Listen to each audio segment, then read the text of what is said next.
Case 1. Pamela Smart. The year was 1990, New Hampshire, a quiet suburban street called Misty Morning Drive, a name that would soon become sickeningly ironic, because what happened there one spring night wasn't peaceful, wasn't ordinary. It was cold-blooded murder, orchestrated by someone who was supposed to educate young minds, not manipulate them into killing. Pamela Smart was 22 years old, fresh out of college with her communications degree, married to Greg Smart, an insurance salesman who thought he'd found his forever. She worked as a media coordinator at Winnacunnet High School in Hampton, New Hampshire, running the school's cable TV station, overseeing student projects, mentoring teenagers who looked up to her. She was young, ambitious, and seemingly had everything going for her. But Pamela wanted more, or rather, she wanted out. Her marriage was falling apart. Greg had cheated, she'd cheated. The trust was gone. But divorce meant splitting everything. And Pamela wasn't interested in losing the condo, the furniture, the life she'd built. She needed a different solution, a permanent one. Enter William Flynn, just 15 years old, a student at the school where Pamela worked. He wasn't in her class, but that didn't matter. Pamela saw something in him, something she could use. She started small. Conversations, attention, the kind of validation that makes a teenage boy feel special, seen, important. Then it escalated, flirtation, touch, and eventually sex. Pamela was sleeping with a 15-year-old boy, and in his young, inexperienced mind, this wasn't abuse. This was love. She told him she loved him, made him feel like a man, made him believe they had a future together. But there was a problem. Her husband. Pamela began planting seeds, talking about how miserable she was, how trapped she felt, how she couldn't leave Greg because of the financial consequences. She painted herself as the victim and Greg as the obstacle. And Billy Flynn, desperate to be her hero, desperate to keep this woman who made him feel powerful, started to believe there was only one way to solve the problem. Kill Greg Smart. Here's the thing about manipulation. It doesn't look like force. It looks like love. Pamela didn't hold a gun to Billy's head. She didn't scream at him or threaten him. She just suggested, hinted. And when he hesitated, she threatened to end their relationship. She made him think that if he didn't do this, he'd lose her forever. For a 15-year-old boy who thought he was in love, that was enough. Billy recruited 2 friends, Patrick Randall, 17, and 2 others who would serve as lookouts and drivers. They were kids, teenagers playing at something they didn't fully understand, pulled into Pamela's web because Billy was in too deep to see clearly. On May 1st, 1990, the plan went into action. Greg Smart came home from work that evening to the condo he shared with his wife. He had no idea what was waiting. Billy Flynn and Patrick Randall were inside. They ambushed him in the foyer, Randall holding him down, while Flynn raised a .38 caliber pistol and pulled the trigger. 1 shot to the head. Greg Smart, 24 years old, collapsed and died on his own floor. And where was Pamela? Conveniently out of town, visiting friends, building her alibi. She came home to find police at her door, her husband dead, and she played the grieving widow perfectly. Tears, shock, disbelief. She told detectives she had no idea who could have done this. Maybe it was a burglary gone wrong. Maybe Greg had enemies. She was just a heartbroken wife trying to make sense of a senseless tragedy. But teenagers aren't career criminals. They talk, they brag, and eventually they crack. One of Pamela's teenage confidants, a girl who worked with her at the school, started to feel guilty. Pamela had told her about the murder plan, bragged about it even. The girl went to the police and she did something crucial. She agreed to wear a wire. In a secretly recorded conversation, Pamela's mask slipped. She threatened the girl, saying, If you tell the fucking truth, you'll send me to the slammer for the rest of my fucking life. That recording was the nail in the coffin. Billy Flynn and his accomplices were arrested. Under interrogation, the story poured out. Pamela had seduced Billy, used him, convinced him that killing Greg was the only way they could be together. Flynn testified that she'd threatened to break up with him if he didn't go through with it. He was 15 years old when this started, a child manipulated by an adult in a position of authority. Pamela was arrested on August 1st, 1990, in the parking lot of the very school where she'd groomed her teenage assassin. Detective Daniel Pelletier approached her, told her they'd solved her husband's murder, and placed her under arrest. Her response? What for? First-degree murder. What happened next became a cultural phenomenon. Pamela Smart's trial was one of the first in American history to be televised gavel to gavel. Cameras in the courtroom, media coverage around the clock. This wasn't just a murder trial. It was a spectacle. A soap opera playing out in real time with Pamela Smart as the villain. Everyone couldn't stop watching. The evidence against her was overwhelming. The secret recordings, Billy Flynn's testimony, the trail of manipulation and lies. But Pamela maintained her innocence. She claimed she'd never wanted Greg dead, that Billy and his friends acted on their own, that she was just a young woman who'd made a mistake by having an affair. But she wasn't a murderer. The jury didn't buy it. On March 22, 1991, after 11 days of testimony, Pamela Smart was convicted of being an accomplice to first-degree murder, conspiracy to commit murder, and witness tampering. Because New Hampshire law considered accomplices just as guilty as the person who pulled the trigger, her sentence was mandatory. Life in prison without the possibility of parole. Billy Flynn and his co-conspirators? They got deals. Flynn pleaded guilty to second-degree murder and was sentenced to 28 years to life. Patrick Randall got 28 years to life as well. The other teenagers involved, Raymond Fowler and Vance Latomy, got 30 years and life as an accomplice to second-degree murder, respectively. But here's the kicker. All of them except Pamela have been released.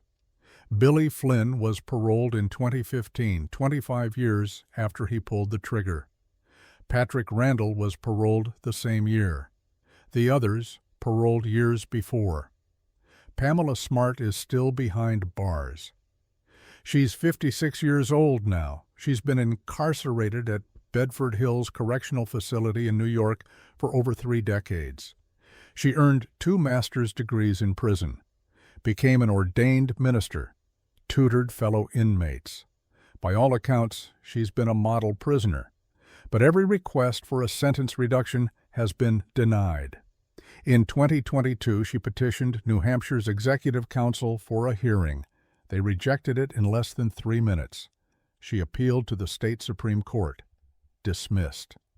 In 2024, she released a videotaped statement where, for the first time, she accepted full responsibility for Greg's death. But it wasn't enough. Because here's the reality. Pamela Smart didn't pull the trigger, but she didn't have to. She weaponized a child, used his infatuation, his desperation to please her, his inability to see that what they had wasn't love, it was exploitation. She turned a 15-year-old boy into a killer, and she did it with manipulation so subtle that even now some people struggle to see it for what it was. Greg Smart's family has never forgiven her. They've opposed every attempt at a sentence reduction. His cousin told reporters that Pamela's 2024 statement danced around her responsibility, that she still hasn't fully admitted the truth. And maybe that's the problem. Maybe Pamela Smart has spent so many years telling her version of the story that she actually believes it. The cultural impact of this case can't be overstated. It happened at a perfect storm moment. Court TV was just starting, cable news was hungry for content, and Americans were obsessed with the idea of a beautiful young woman accused of murder. Pamela's trial became must-see TV. The book To Die For by Joyce Maynard fictionalized the case. Gus Van Sant turned it into a 1995 film starring Nicole Kidman as a thinly veiled Pamela Smart, a narcissistic sociopath who uses her looks and sexuality to manipulate men into doing her dirty work. And that's the legacy. Pamela Smart became the prototype, the female manipulator, the teacher who seduces students not just for sex, but for power. The woman who proves that predators don't always look like monsters. Sometimes they look like the media coordinator at your kid's high school. Her case sparked a national conversation about teacher-student relationships, about gender bias in how we view female sex offenders, about whether a pretty face and a sob story can sway a jury or public opinion, and about how we as a society needed to start taking these relationships seriously because this wasn't just an affair, it was grooming, manipulation, exploitation of a child, and in this case, it ended in murder. Pamela Smart sits in her cell today, still insisting she served enough time, that she's been rehabilitated, that the death penalty would have been more merciful than life without parole. But Greg Smart doesn't get a second chance. Billy Flynn lost his teenage years to a manipulation he couldn't see coming. And all of it happened because a 22-year-old woman decided that rather than get a divorce like a normal person, she'd rather turn a child into a weapon. That's not love. That's not passion. That's evil dressed up in a pretty package. And that's exactly why she's still behind bars. Next, a second-grade teacher, a 12-year-old boy, and a relationship that would scandalize the nation, and somehow end in marriage. This is the story of Mary Kay Letourneau. Case 2. Mary Kay Letourneau. Some cases are straightforward. Clear villain, clear victim, clear crime. This one gets messy. Because what do you do with a story where the victim grows up, marries his abuser, has kids with her, and says he was in love the whole time? What do you do when the predator dies and the victim mourns her? When he says it wasn't abuse, even though legally, factually, it absolutely was? Welcome to the deeply uncomfortable, morally complicated story of Mary Kay Letourneau. It's 1996, Burien, Washington, a quiet suburb of Seattle. Shorewood Elementary School sits in a working-class neighborhood where everyone knows everyone. And Mary Kay Letourneau, she's a fixture there, been teaching second grade since the late 80s. Married to Steve Letourneau, a guy she met in college. 4 kids at home. On paper, she's living the American dream. Stable job, family, house, minivan, the whole package. But the marriage is crumbling. Steve's having an affair. Mary Kay knows it.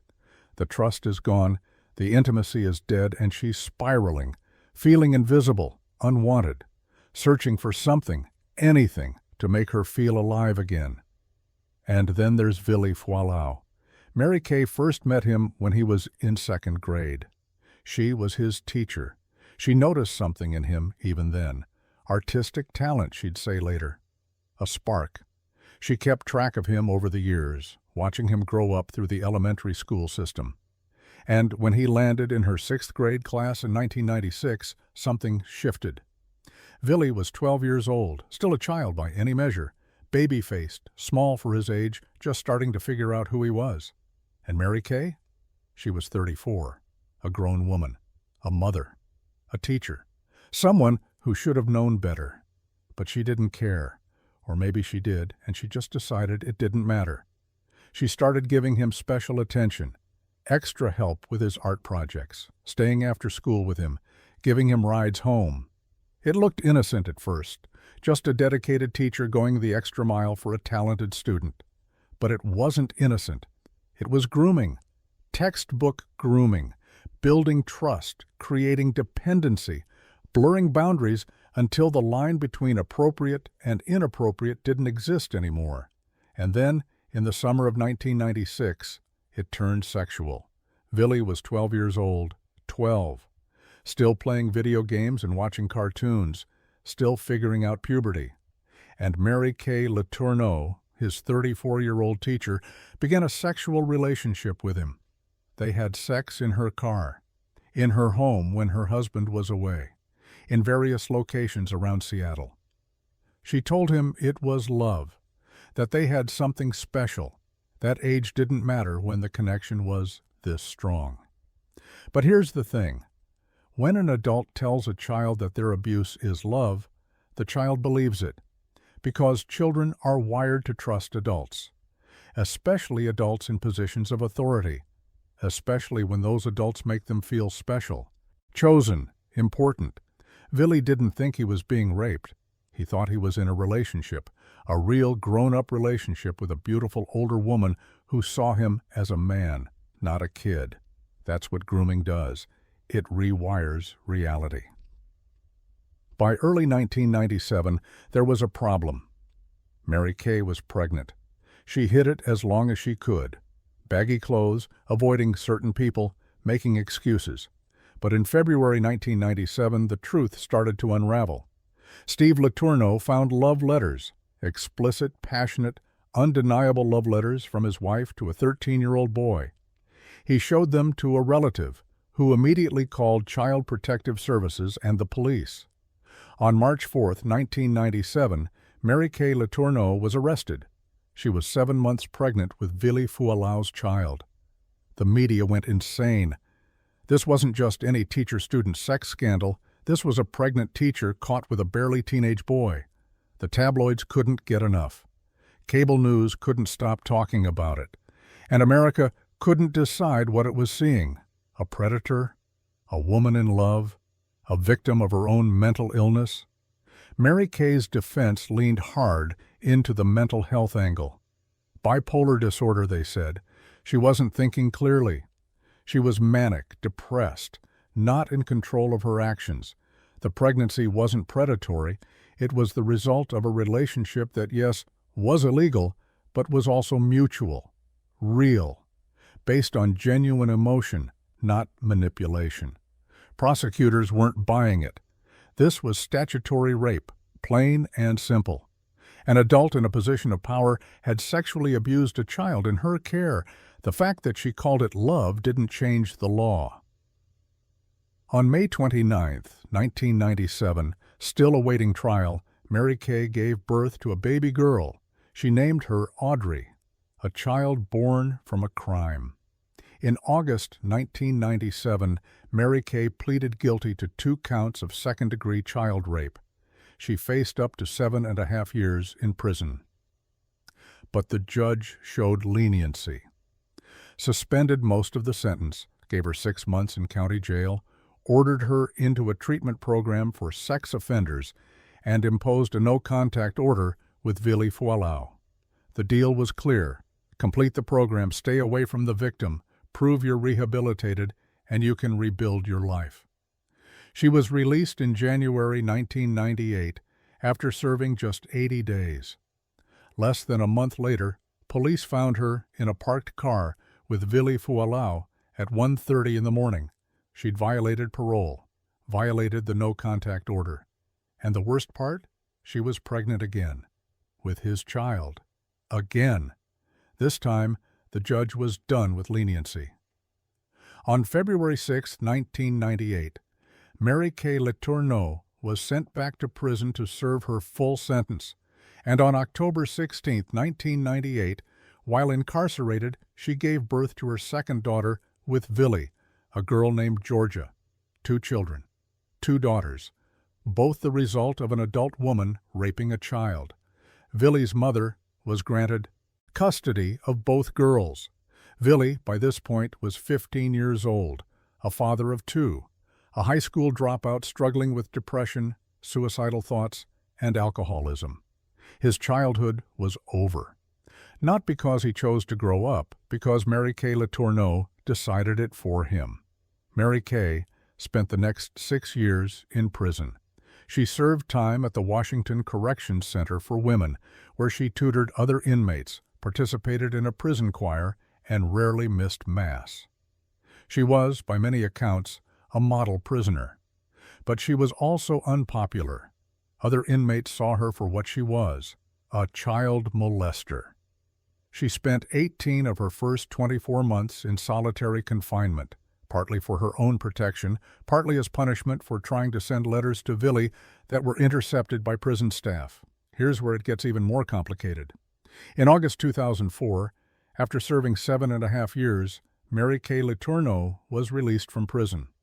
The no-contact order was still in effect, but almost immediately, Vili, now 21 years old, petitioned the court to have the order lifted. He wanted to see her, be with her.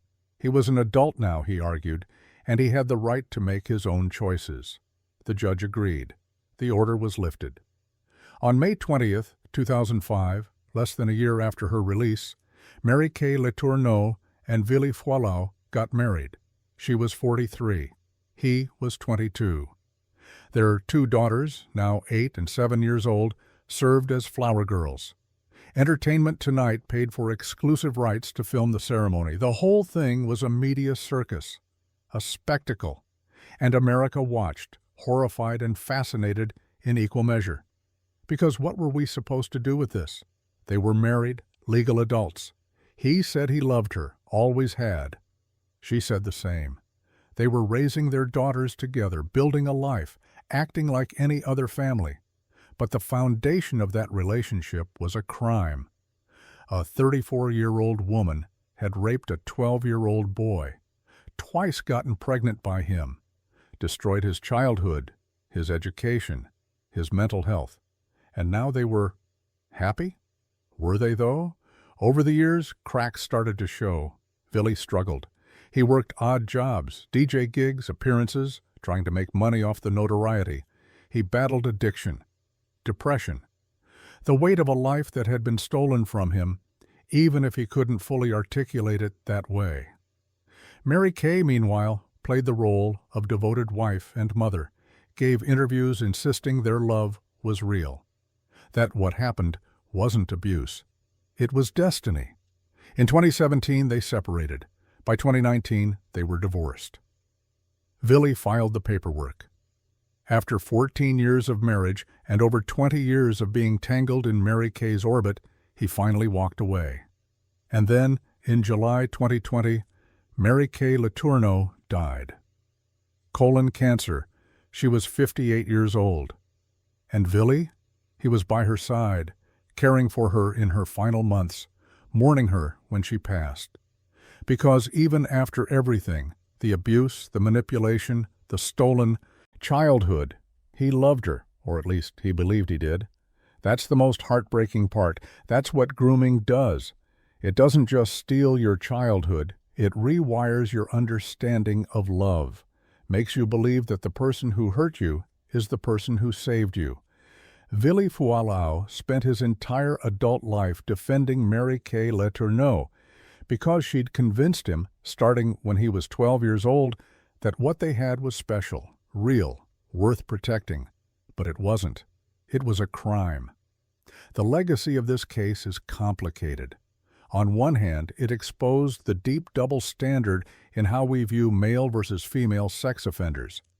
If the genders were flipped, if a 34-year-old male teacher impregnated his 12-year-old female student twice, there wouldn't be a movie deal. There wouldn't be a wedding. There'd be universal condemnation and a much harsher sentence. But because Mary Kay was an attractive woman and Vili was a boy, society struggled to see it for what it was. Some people even romanticized it, saw it as a forbidden love story instead of child abuse. That's dangerous. That narrative protects predators. It tells boys that being raped by an older woman isn't trauma, it's a fantasy. And it tells girls that their abuse matters more than boys' abuse. Neither of those things is true. On the other hand, this case also forced uncomfortable conversations about consent, power, and long-term effects of grooming. Vili Fualau has spent years insisting he wasn't a victim, that he wanted the relationship, that he loved Mary Kay. And maybe, in his mind, he did. But wanting something doesn't make it right. A 12-year-old cannot consent to sex with an adult. A teenager cannot understand the lifelong consequences of being groomed by someone in a position of power. The fact that Vili spent his adulthood defending his abuser doesn't mean the abuse didn't happen. It means the grooming worked. Mary Kay Letourneau is gone now. But her story remains, a cautionary tale about how society fails to protect boys from female predators, about how we romanticize and excuse abuse when the perpetrator is a woman, about how grooming doesn't end when the child turns 18. It lasts a lifetime, shaping how victims see themselves, their relationships, their entire reality. Two daughters grew up knowing their mother was a convicted child rapist and their father was her victim. Vili Fuala'au grew up without a childhood, became a father at 15, and spent his adult life defending the woman who destroyed his innocence. And Mary Kay Letourneau got to live free for 16 years after her release, marry her victim, and die with him by her side. Some people call that love. Most people call it what it actually is, a tragedy. One that never should have happened, one that leaves behind more questions than answers. But here's what isn't complicated. A 34-year-old teacher had sex with her 12-year-old student. That's rape, no matter how the story ends. Next, a blonde, beautiful teacher. A 14-year-old boy, and a lawyer who argued she was too pretty for prison. Welcome to the case that exposed the ugliest double standard in the American justice system. Case 3. Deborah LaFave. Let's talk about privilege. Not the kind you inherit, not the kind that comes from money or connections. The kind that comes from being beautiful. The kind that makes people look at you and think, someone like her couldn't possibly be dangerous. The kind that gets you a defense attorney who stands in front of a judge and actually says out loud that sending you to prison would be like putting a piece of raw meat in with the lions. That's not made up. That's a real quote from a real lawyer, defending a real child molester.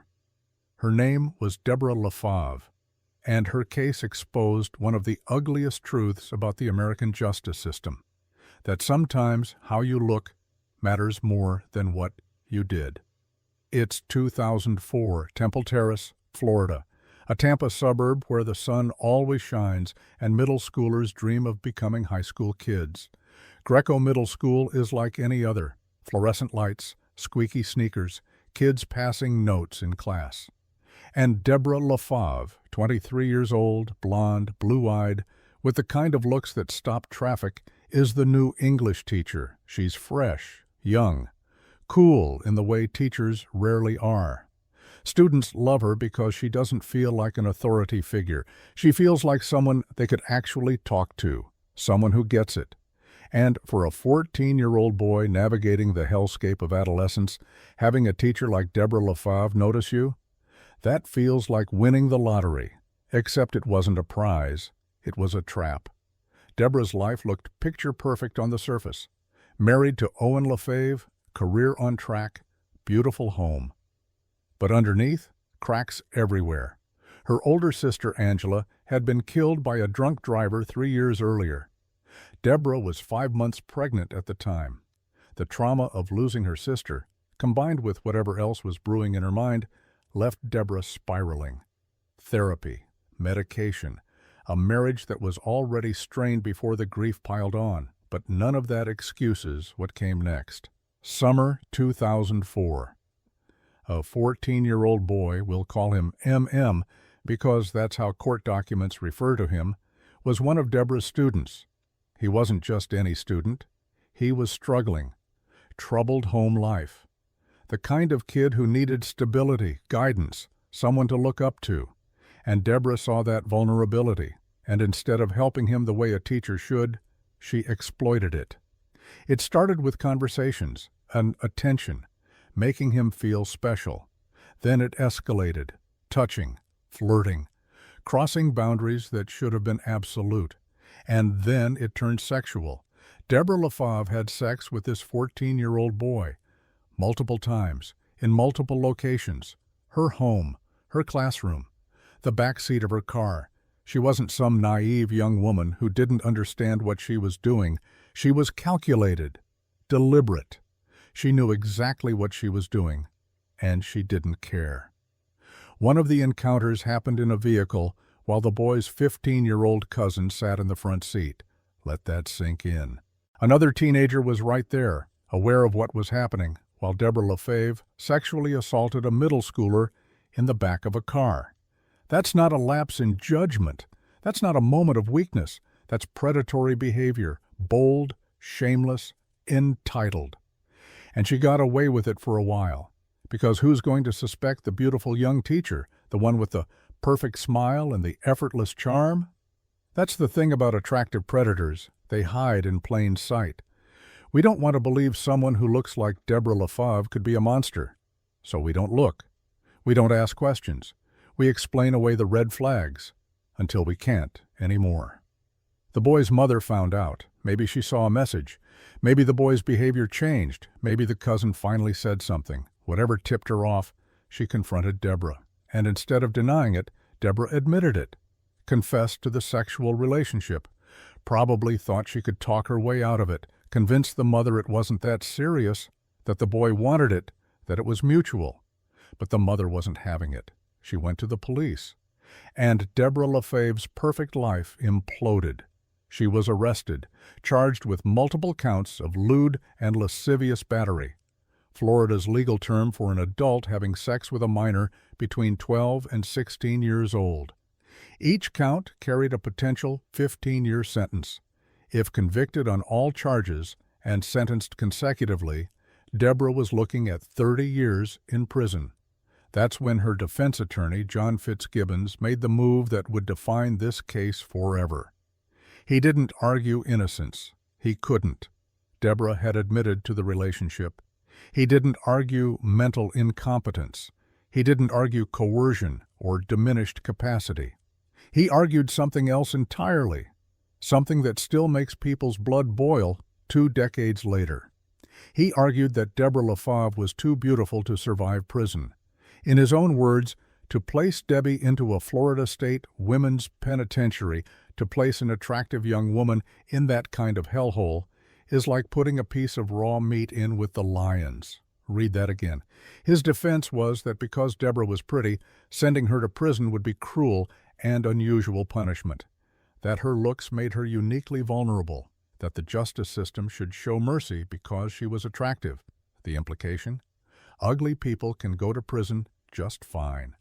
But beautiful people, they deserve special treatment. The media ate it up, not because they were horrified, though many were, but because Deborah LaFave was good for ratings. She wasn't some frumpy middle-aged teacher with bad hair and worse fashion sense. She was a former pin-up model. Provocative photos of her circulated online, photos from years earlier when she'd done modeling work for a magazine. Cable news ran them on loop. Tabloids plastered her face on covers. And suddenly the conversation wasn't about the 14-year-old victim. It was about Deborah. Was she hot enough to get away with it? Would a jury convict someone who looked like her? Was this a crime, or was it every teenage boy's fantasy? That last question, asked out loud by commentators, pundits, and random people on the street, revealed something deeply sick in how society views male victims of sexual abuse. The idea that a 14-year-old boy should be grateful to have sex with an attractive older woman, that it's not trauma, it's a trophy, that boys can't be raped by women because boys always want sex. All of that is a lie, and it protects predators. Here's us what actually happened. A 23-year-old adult in a position of authority groomed and sexually assaulted a child. The victim didn't have the emotional or psychological maturity to consent. He was manipulated, used, and the long-term damage, shame, confusion, difficulty with relationships, trust issues, doesn't care what his abuser looked like. But back to the trial, or rather, the lack of trial. Prosecutors offered Deborah a plea deal. Plead guilty to 2 counts, serve 15 years in prison, followed by 15 years of probation. She turned it down. She wanted to roll the dice with a jury, bet that her looks and her lawyer's rhetoric would save her. But then something happened. The victim's family intervened. The boy's mother didn't want her son to testify, didn't want him dragged through a public trial, forced to recount the abuse in front of cameras and strangers, turned into a spectacle. She wanted it over. She wanted her son to have a chance at healing. So prosecutors went back to the table, and they offered a deal that makes your stomach turn. In November 2005, Deborah LaFave pleaded guilty to 2 counts of lewd and lascivious battery. Her sentence? 3 years of house arrest, 7 years of probation, registration as a sex offender, 0 days in prison, 0. The courtroom erupted. Advocates for sexual abuse survivors were outraged. Legal experts called it a miscarriage of justice. And comparisons started flying, because just a year earlier, another Hillsborough County teacher, Ethel Anderson, had been sentenced to 38 years in prison for having sex with a 12-year-old boy. Ethel was black, not a model, not particularly attractive by conventional standards, and she got 38 years. Deborah LaFave, house arrest. Even the judge who initially reviewed the plea deal in Marion County, where some of the abuse occurred, rejected it. Judge Hale Stansel said that accepting a deal with no prison time would undermine the credibility of this court and the criminal justice system as a whole. He refused to sign off on it. But Hillsborough County, they accepted it, and Deborah LaFave walked free. Well, not entirely free.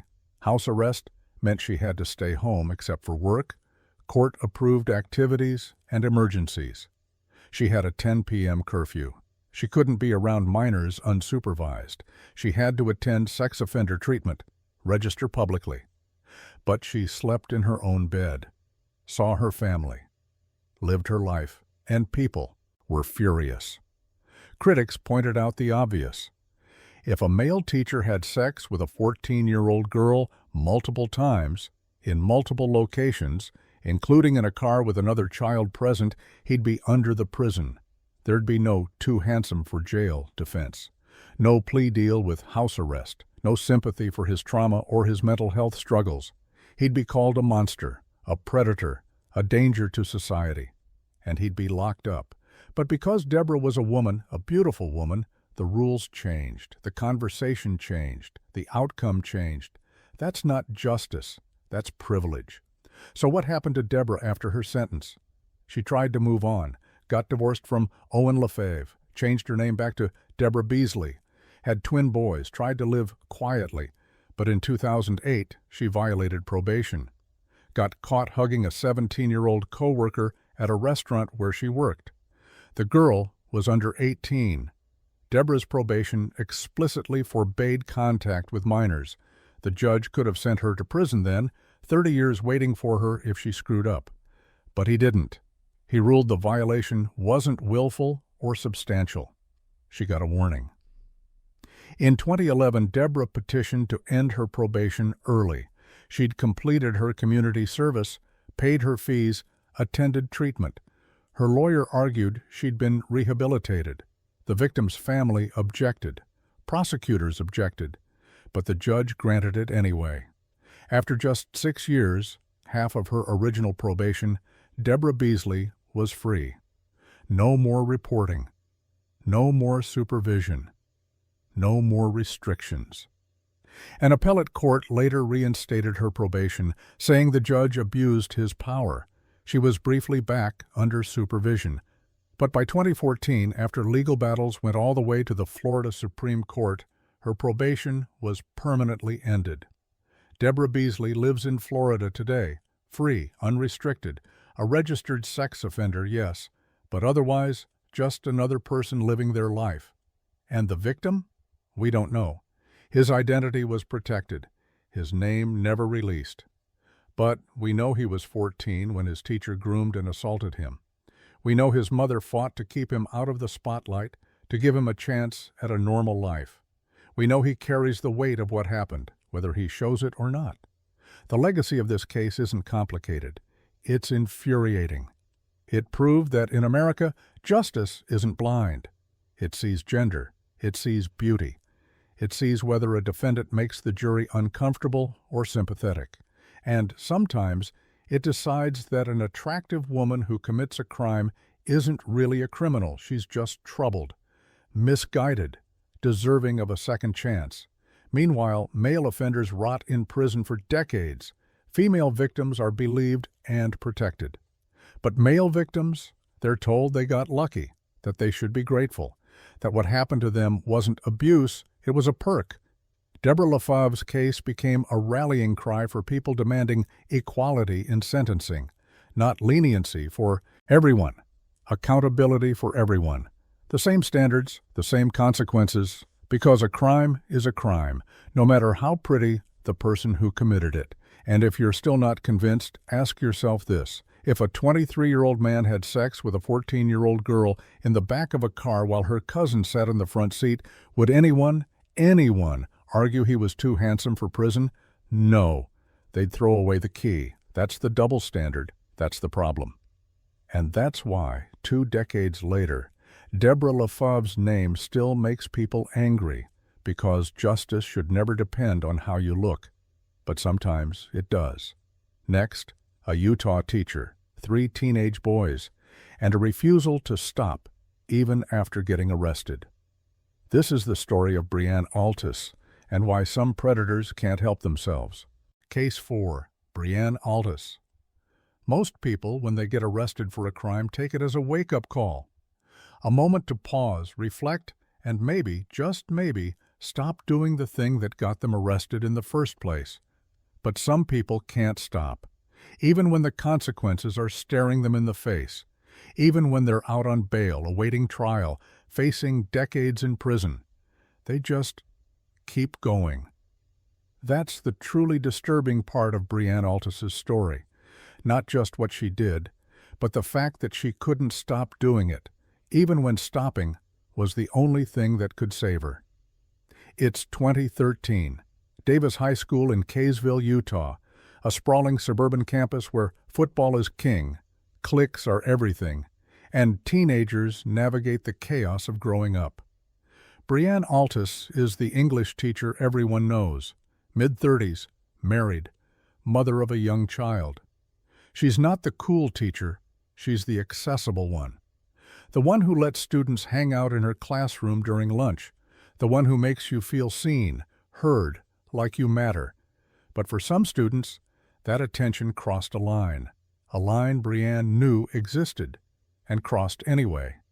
Brianne's marriage was struggling. That's the context she'd later offer, the excuse, the explanation. Her husband belittled her, made her feel small, worthless. Her self-esteem was in the gutter. And when teenage boys started paying attention to her, started flirting with her, started making her feel attractive and wanted, she didn't shut it down. She leaned into it. Because here's the thing about predators, they're not always master manipulators with elaborate schemes. Sometimes they're just broken people looking for validation in the worst possible places. That doesn't make it less predatory. It just makes it more pathetic. Brianne began forming close relationships with male students, let them spend time in her classroom outside of class hours, texted them, gave them rides, created an environment where boundaries didn't exist, or at least didn't matter. And with 3 boys in particular, those relationships turned sexual. Victim 1, 16 years old when it started. Brianne invited him to her classroom after school. They talked. She confided in him about her marriage, her struggles, her feelings. Made him feel like a confidant, a partner, someone she trusted with her secrets. And then she kissed him, touched him, had sex with him multiple times.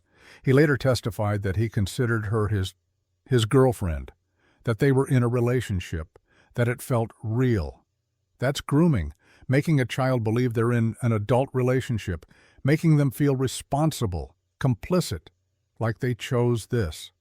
When the reality is, a 16-year-old cannot consent to sex with his teacher, ever.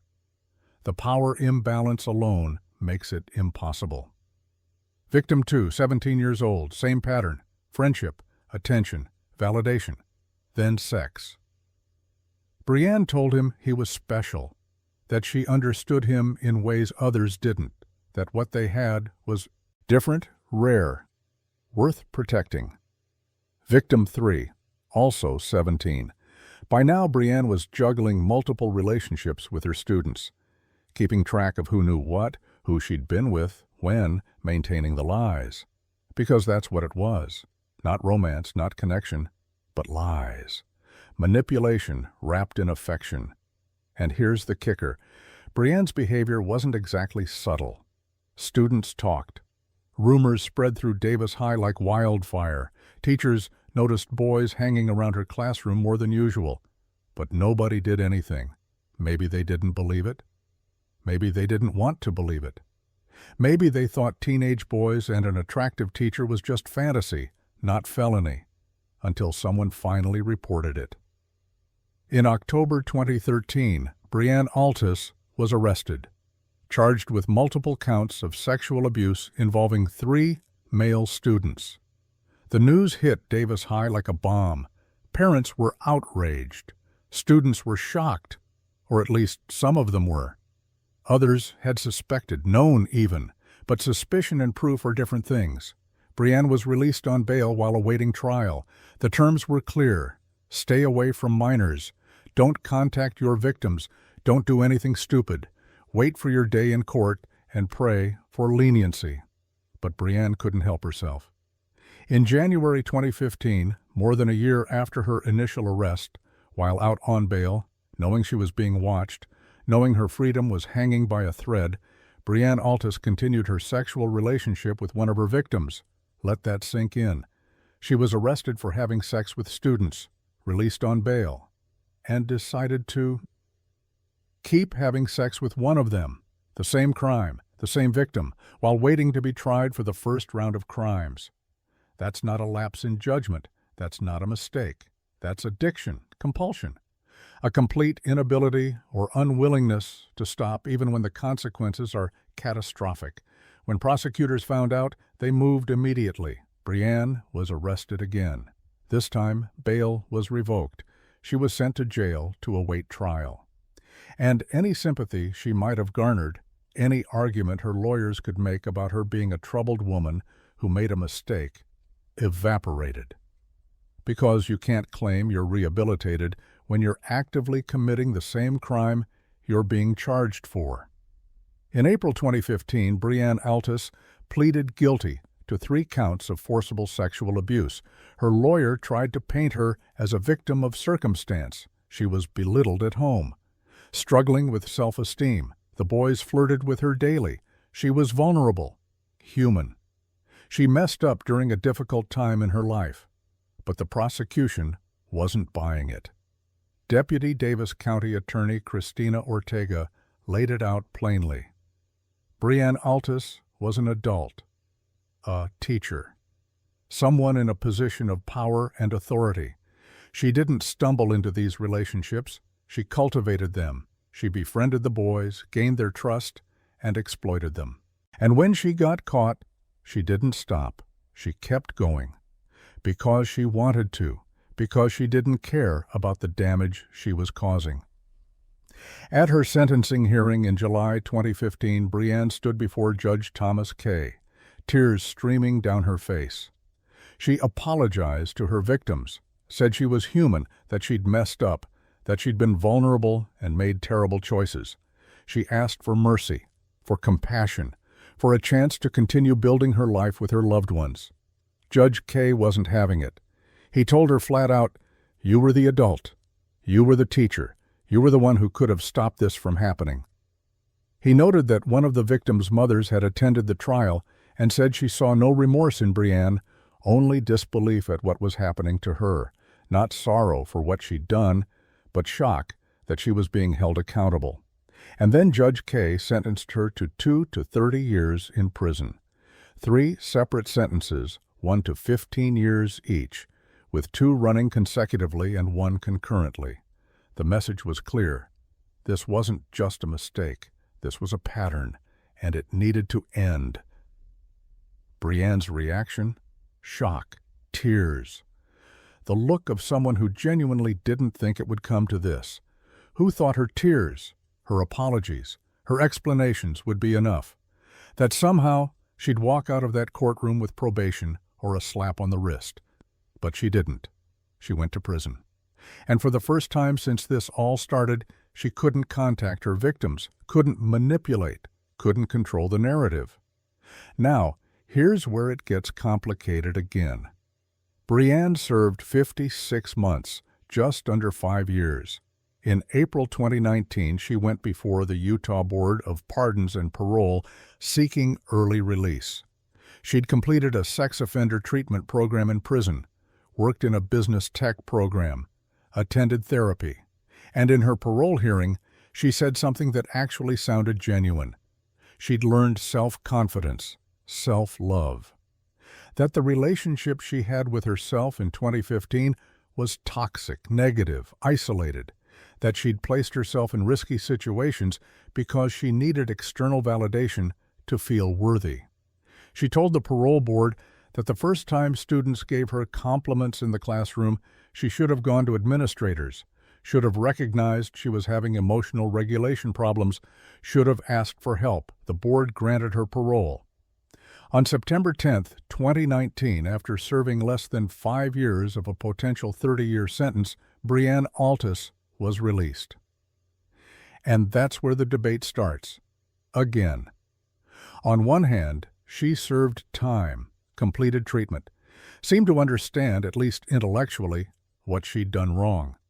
She had a job lined up with Canines with a Cause, working with veterans and service dogs. She said the right things in her hearing, took accountability, acknowledged the harm she caused. On the other hand, she served less than 5 years for sexually abusing 3 teenage boys, for continuing the abuse while out on bail, for showing repeatedly that she couldn't or wouldn't stop.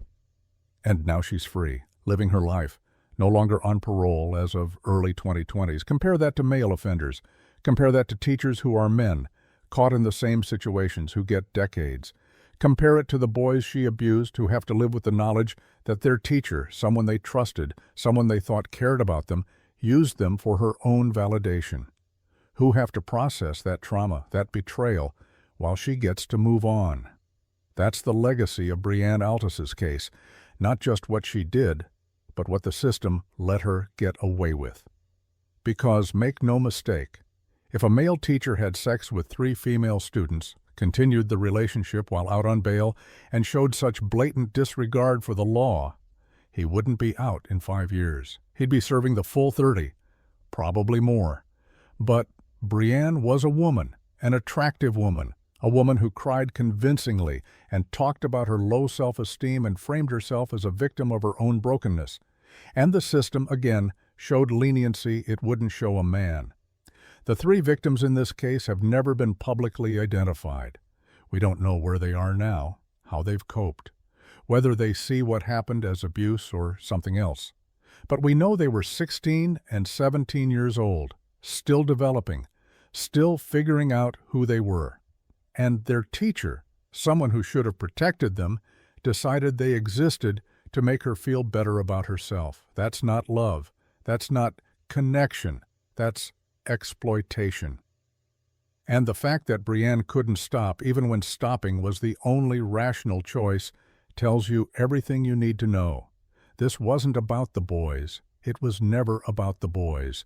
It was about her needs, her feelings, her ego. And when you strip away all the excuses, all the explanations about low self-esteem and troubled marriages, what you're left with is simple. A teacher who used her students for sex, repeatedly, even after getting caught. Some people call that addiction. Some call it compulsion. Some call it mental illness. The law calls it a crime. And so should we. Next, an award-winning teacher, a 12-year-old boy. And grooming that happened in plain sight, hidden only by her glowing reputation. This is the story of Jacqueline Ma and why we need to stop assuming good teachers can't be predators. Case 5. Jacqueline Ma.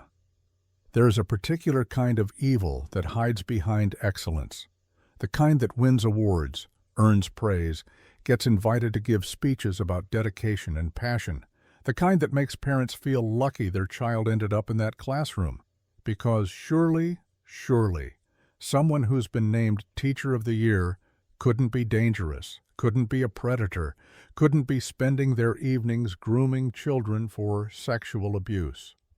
Except sometimes they are. And the accolades? They're just camouflage. This is the story of Jacqueline Ma, and it's a reminder that evil doesn't always look like a monster. Sometimes it looks like the teacher everyone wishes their kid could have. Lincoln Acres Elementary School sits in National City, California, a working-class suburb of San Diego where families hustle to make ends meet and teachers are often treated like heroes for doing impossible work with limited resources. The kind of place where a dedicated teacher can make a real difference, where parents notice when someone goes above and beyond. And Jacqueline Ma, she went above and beyond. 6th grade teacher, 36 years old. The kind of educator who stayed late, brought in supplies with her own money, checked in on students who seemed to be struggling. She built relationships with families, offered extra tutoring, made parents feel like their kids weren't just students in her classroom, they were her kids, that she genuinely cared about their success, their well-being, their futures. In 2022, San Diego County recognized her excellence, named her one of their Teachers of the Year. It's not a small honor, it's a big deal. A validation that you're not just doing the job, you're excelling at it, making an impact, changing lives. Jacqueline Ma stood on stage, accepted the award, smiled for the cameras. Parents at Lincoln Acres Elementary felt a swell of pride. Our teacher, our school. Kids looked up to her. Administrators held her up as an example of what great teaching looks like. And the whole time, she was grooming 2 boys for sexual abuse. Let's talk about grooming, because it's not what most people think. It's not a creepy stranger offering candy. It's not obvious. It's not sudden. Grooming is slow, strategic. It looks like kindness. It looks like mentorship. It looks like someone who genuinely cares going a little further than other adults would. And by the time anyone realizes what's happening, it's too late. The child is already emotionally dependent, already convinced this is normal, already scared to lose the adult's approval. Jacqueline Ma was a master at it. She identified 2 boys, both from families that trusted her, both vulnerable in ways that made them perfect targets. She started with gifts, small things at first, a snack here, a book there, things a caring teacher might do for any student. Then it escalated. More gifts, special attention, invitations to spend extra time with her after school. During lunch, outside of normal classroom hours, she built relationships with her parents, gained their trust, convinced them that she had their son's best interests at heart, that she was invested in their success, that they were lucky to have her in their corner. And the parents believed it, because why wouldn't they? She was Teacher of the Year. She had a reputation. She was good at her job. The idea that she might be grooming their children for abuse didn't even enter the realm of possibility. That's how it works. Predators don't announce themselves. They earn trust first. And the better their reputation, the easier it is. With one of the boys, the grooming turned sexual. He was 12 years old. 12, barely out of elementary school, still a child by every measure, legally, developmentally, emotionally.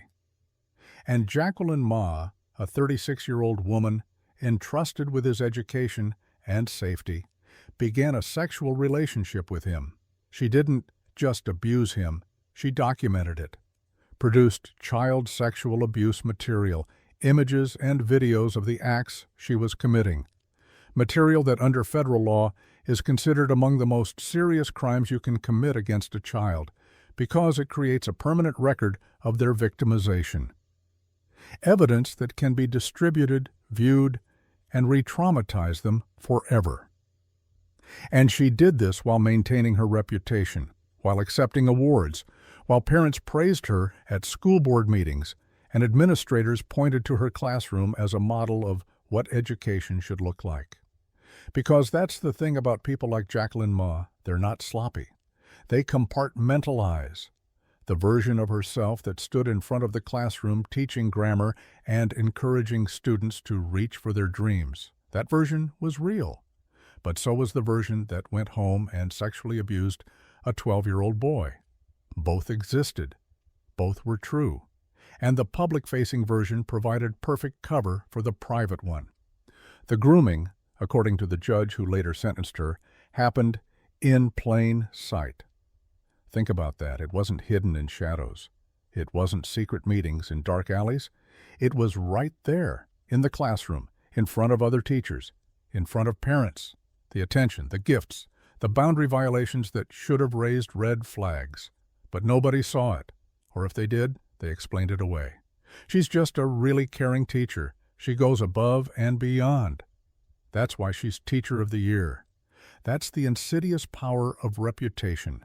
It blinds people to what's right in front of them, makes them explain away warning signs because surely, someone with that much recognition, that much respect, couldn't be doing something so horrific. But she was. And by the time anyone realized it, the damage was done. In early 2023, the truth came out. Maybe the boy told someone. Maybe his behavior changed in ways that couldn't be ignored. Maybe evidence surfaced that forced authorities to act. The details of how it unraveled aren't fully public. Victims' identities and the specifics of investigations are protected, especially when the victims are children. But Jacqueline Ma was arrested, and when detectives dug into her devices, they found the child sexual abuse material. Proof. Undeniable, horrifying proof of what she'd done. The community was in shock. Parents whose children had been in her classroom felt sick. Administrators scrambled to figure out how this happened under their watch. And the two boys at the center of it all, the ones she'd groomed, the ones she'd abused, had to process that the teacher they'd trusted, the one who'd made them feel special, had been using them the entire time. One of the mothers later relayed her feelings through the prosecutor at sentencing. She said she couldn't believe she'd trusted Jacqueline Ma, that she'd welcomed her into their lives, believed she cared about her son, thought she was safe.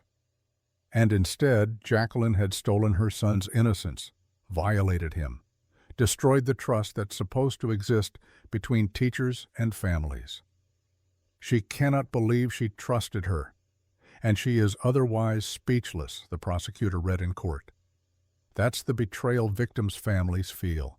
Not just anger, though there's plenty of that, but a deep, gut-wrenching sense of, how did I not see this? The self-blame, the guilt, the knowledge that they let a predator into their child's life because she had the right credentials, the right reputation, the right smile. Jacqueline Ma initially faced up to 165 years to life in prison. The charges were stacked, multiple counts of forcible lewd acts on a child, possession of child sexual abuse material. Each count carried serious time. If prosecutors had pushed for the maximum and a judge sentenced consecutively, Jacqueline would have died in prison. But in February 2025, she took a plea deal, pleaded guilty to 4 counts, 2 counts of forcible lewd acts on a child, 1 count of lewd acts on a child, 1 count of possessing child sexual abuse material. In exchange, the sentence was reduced. 30 years to life in state prison. On May 9, 2025, Jacqueline Ma stood in Chula Vista Superior Court for sentencing. She cried, issued a tearful apology, said she was deeply ashamed of her actions, that she'd manipulated and deceived the mates, that their families had trusted her, and she'd betrayed that trust. Instead of following the path of what a teacher should be, I let my selfishness override the boys' best interests, she said. Her defense attorney, Patrick Griffin, told the court that she'd pleaded guilty and accepted 30 years to life because it was the right thing to do, that she wanted to spare the victims from having to testify at trial, that she'd been undergoing therapy in custody to understand what went wrong, that she didn't expect forgiveness. The victims and their families didn't attend the hearing, didn't make statements. Maybe they couldn't bear to be in the same room as her. Maybe they wanted to move forward without giving her any more of their time or emotional energy. Either way, their absence spoke volumes. Judge Enrique Camarena noted before imposing the sentence that the grooming activity occurred in plain sight, that the true nature of Jacqueline Ma's conduct wasn't recognized because she was a well-regarded teacher, that her reputation provided cover, that people saw what they wanted to see, a dedicated educator, instead of what was actually happening. He sentenced her to 30 years to life. She won't be eligible for parole for 3 decades. She'll be 66 years old before she even has a chance at freedom. And even then, parole isn't guaranteed. She could die in prison. The courtroom was silent as she was led away. No outbursts, no drama, just the quiet weight of justice finally being served. So what's the lesson here? What are we supposed to take away from the fact that a Teacher of the Year spent her evenings sexually abusing a 12-year-old boy? First, reputation means nothing. Awards mean nothing. Accolades mean nothing. They're not a shield against predatory behavior. In fact, they can be a tool, something predators use to build trust, to insulate themselves from suspicion, to make people doubt their instincts when something feels off. Second, grooming happens in plain sight. It's not always secretive. It's not always hidden. Sometimes it's right there. The extra attention, the gifts, the boundary violations. And we don't see it because we're not looking for it. Or because we explain it away as dedication, kindness, going the extra mile. Third, we need to stop assuming good people can't do bad things. That's the cognitive dissonance that protects predators. The belief that someone who does good work in public must be good in private. That teachers who care about education can't also be abusers. That's not how it works. People are capable of compartmentalizing, of being excellent at their jobs while committing horrific acts outside of work. And until we accept that, we'll keep missing the warning signs.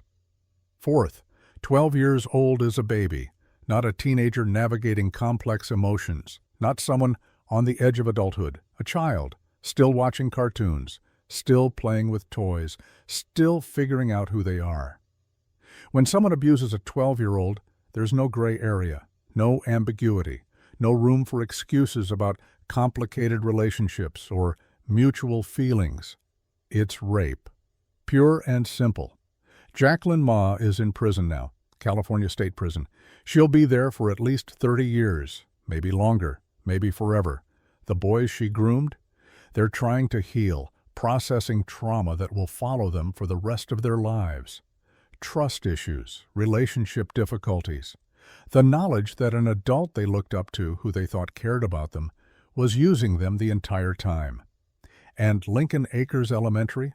They're left picking up the pieces, trying to rebuild trust with parents, figuring out what policies failed, how this happened, how someone with such a sterling reputation, such obvious dedication, could be hiding something so monstrous. Because that's the uncomfortable truth. It can happen anywhere, to anyone. With any teacher, coach, mentor, or authority figure. Awards don't prevent it. Reputation doesn't stop it. The only thing that stops it is vigilance, asking questions, believing kids when they tell you something feels wrong, not explaining away red flags because the adult in question seems nice or accomplished or trustworthy. Jacqueline. Ma seemed like all those things, and she was none of them. She was a predator, one who used her position, her reputation, and her skills to access vulnerable children and abuse them. And the award she won, Teacher of the Year, doesn't mean she was good at teaching. It means she was good at hiding. Next, a teacher, a 12-year-old boy, 200 pages of sexual text messages, and a judge who finally said enough is enough. This is the story of Ethel Anderson and the sentence that shocked Florida. Case 6. Ethel Anderson. For years, the pattern was undeniable. Female teacher gets caught abusing a male student. Media covers it. Public debates whether it's really abuse or just a relationship. Prosecutors offer plea deals. Judges hand down probation, house arrest, maybe a few years. And the message sent to society, to victims, to future predators, to parents, is clear.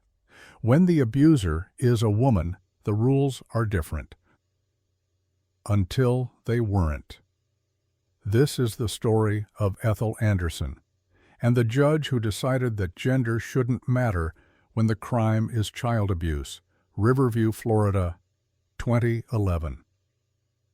A suburb of Tampa, where strip malls and housing developments sprawl under the relentless sun, Mango Elementary School is like any other. Crayons, bulletin boards, kids learning their multiplication tables. And Ethel Anderson, 30 years old, is one of those teachers parents hope their kids get. Dedicated, caring, named Diversity Educator of the Year in 2011. Spotless disciplinary record. Been teaching at Mango since 2006. She was married, had a 6-year-old daughter. On paper, everything looked stable, normal, safe. But something was deeply wrong. The victim, we'll call him what court documents did, a 12-year-old boy, had known Ethel Anderson for years. She'd been his teacher in 1st grade, then again in 4th grade. She'd watched him grow up through elementary school, and when he started struggling academically, she offered to help. Tutoring sessions, on weekends, at her home in Riverview. His mother thought it was a blessing. A teacher willing to give up her free time to help a struggling student? That's dedication. That's someone who cares. But Ethel Anderson wasn't tutoring him. She was grooming him. The abuse began in December 2011. The boy would come to her house for what were supposed to be study sessions, math homework, reading comprehension, the kind of extra help kids need when school isn't clicking. But instead of teaching, Ethel crossed every line that exists between adult and child. She kissed him, touched him, performed oral acts on him, made him believe this was normal, that this was what adults did when they cared about you. He was 12 years old, still a child in every sense, and she used that innocence against him. But Ethel didn't stop at physical abuse. She sent him text messages, hundreds of them, over 230 pages when printed out. Sexually explicit messages that detailed her desires, her fantasies, what she wanted to do to him. Messages that made it clear this wasn't a one-time mistake or a moment of weakness. This was calculated, ongoing, obsessive. The boy's behavior started to change. His mother noticed. Maybe he was withdrawn. Maybe he seemed anxious. Maybe something in his demeanor set off alarm bells that mothers develop through instinct and experience. She started asking questions, pressing, and eventually she suspected the unthinkable, that Ethel Anderson, the award-winning teacher, was doing something inappropriate with her son. So she did something brilliant, something that would later prove crucial in court. She confronted Ethel Anderson, but she didn't go in angry or accusatory. She played it calm, concerned, and she secretly recorded the conversation. Ethel admitted it, confessed to performing oral acts on the 12-year-old boy, said things that made it clear this had happened multiple times. The mother had the evidence she needed. She went straight to the police. Ethel Anderson was arrested in March 2012, charged with 9 counts of lewd and lascivious battery and molestation. Each count carried up to 15 years in prison. If sentenced consecutively, she was looking at 135 years. The evidence was overwhelming. The secret recording, the 230 pages of text messages, and the boy himself, who would eventually testify about what happened during those tutoring sessions. Prosecutors offered her a deal: 15 years in prison, 15 years of probation, 30 years total, but with the possibility of rebuilding some semblance of a life afterward.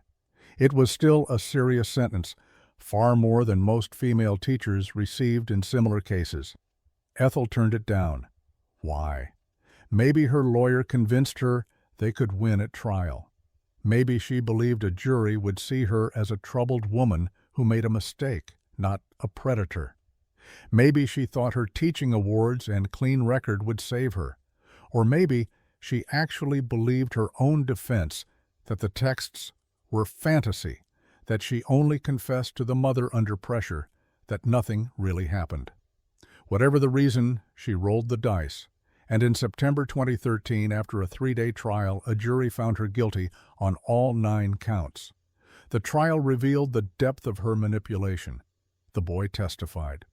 14 years old by then, forced to sit in a courtroom and describe what his former teacher had done to him. He said Ethel would rub on my leg, kiss on my ear, and stuff like that. That they would make out for hours. That she touched him. That she performed acts on him that no adult should ever do to a child. The text messages were read aloud in court. Graphic, disturbing. Messages where Ethel wrote things like, "My heart is seriously pounding right now thinking of you," and "tingles just reading that," the latter sent after the boy said he wanted to be intimate with her. Ethel's defense? She claimed the texts were part of a teaching technique, that she was trying to get his attention for the purpose of his education, that she used sexually explicit material as sexual therapy to motivate him as a troubled student. Let that sink in. Her defense was that sending over 200 pages of explicit text to a 12-year-old was an educational strategy. Prosecutor Rita Peters tore that apart, called it remarkable and amazing in its audacity, told the jury that everything Ethel said defies every fiber of logic and common sense. The jury agreed. Guilty on all counts.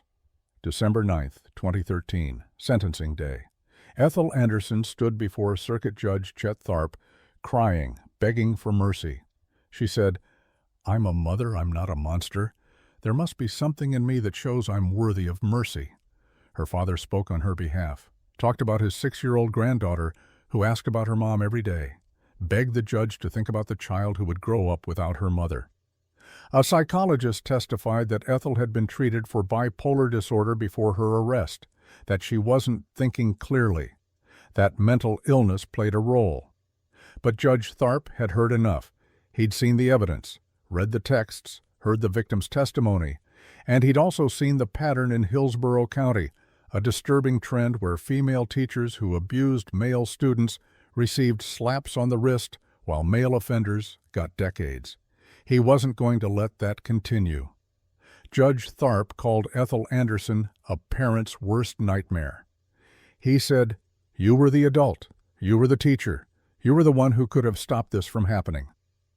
And then he explained why he was about to do something different. He said, "There are those that believe that nothing's wrong if the defendant is a woman and the victim is a male. This court does not recognize gender. If it's proven as an adult that you had sex with a child, you can expect to go to prison." He sentenced her to 38 years in prison. 3 sentences of 1 to 15 years each, 2 running consecutively, 1 concurrently. She wouldn't be eligible for release until around 2051. She'd be 69 years old. The courtroom went silent. Ethel sobbed. Her family was devastated. And defense attorneys across Florida took notice. The rules had changed. The sentence sparked immediate debate. Some called it too harsh, said 38 years was essentially a life sentence for a first-time offender, that Ethel had mental health issues, that her 6-year-old daughter would grow up without a mother. But others, particularly advocates for male victims of sexual abuse, applauded Judge Tharp for finally treating a female offender the same way male offenders were treated, for sending the message that child abuse is child abuse, regardless of the gender of the perpetrator or the victim. The victim's mother wrote a statement that was read in court. She said, "It tears me up to know that his first experiences in life were with you, Ethel Anderson, a predator. There were many times during this trial I wish I could have gotten up from my seat to scream, yell, or take action. I feel like I could tear you apart with my bare hands." That's the reality for families of victims, not just anger at the abuser, but rage at the betrayal, at the fact that they trusted this person, invited her into their lives, believed she cared about their child, and she used that trust to commit unspeakable acts. Let's put this in context. Just a few years earlier, in the same county, Deborah LaFave, who we discussed earlier, received no prison time for similar offenses, 3 years house arrest and probation. Stephanie Ragusa, another Hillsborough County teacher, got 10 years for abusing 2 students and was released after 6. Ethel Anderson got 38 years. Why the difference? Judge Tharp made it clear. He was tired of the double standard. Tired of seeing female teachers walk while male offenders rotted in prison. Tired of the message being sent that male victims don't matter as much as female victims. The victim in this case was 12 years old, the same age as many victims in cases where male teachers received life sentences. The abuse was documented, undeniable, and Ethel had the audacity to claim it was educational. Judge Tharp wasn't buying it. And he used his sentencing power to correct an injustice that had been happening for years. Ethel Anderson is in prison today. She'll be there for decades.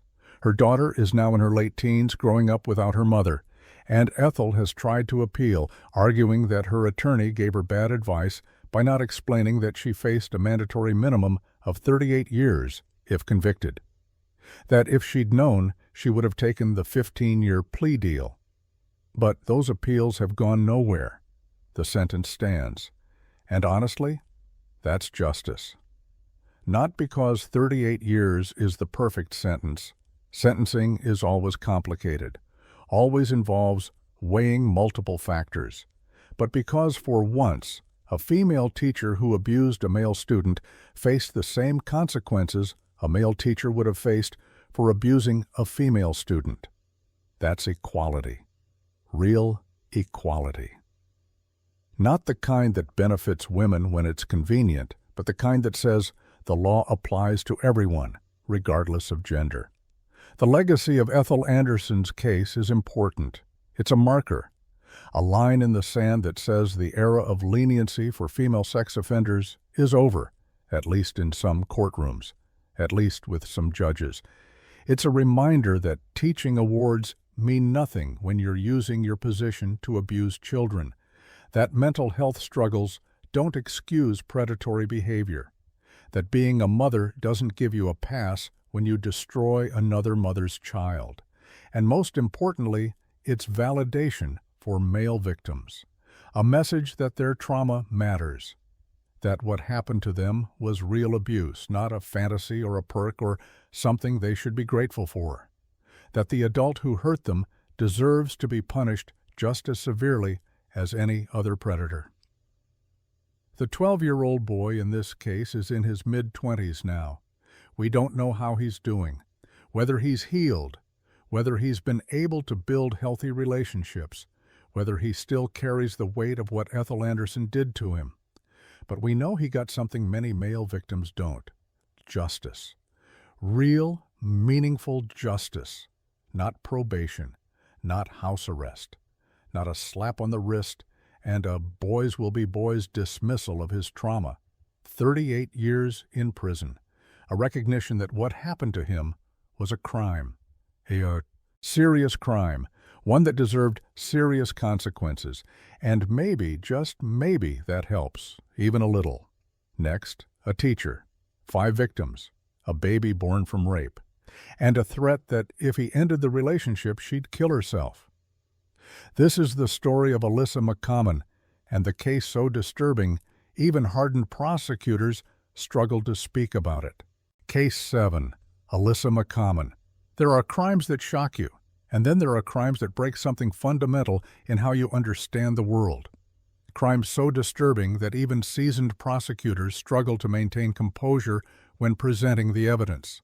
Crimes that leave behind victims so young, trauma so deep, consequences so permanent that there's no path back to normal. This is one of those cases.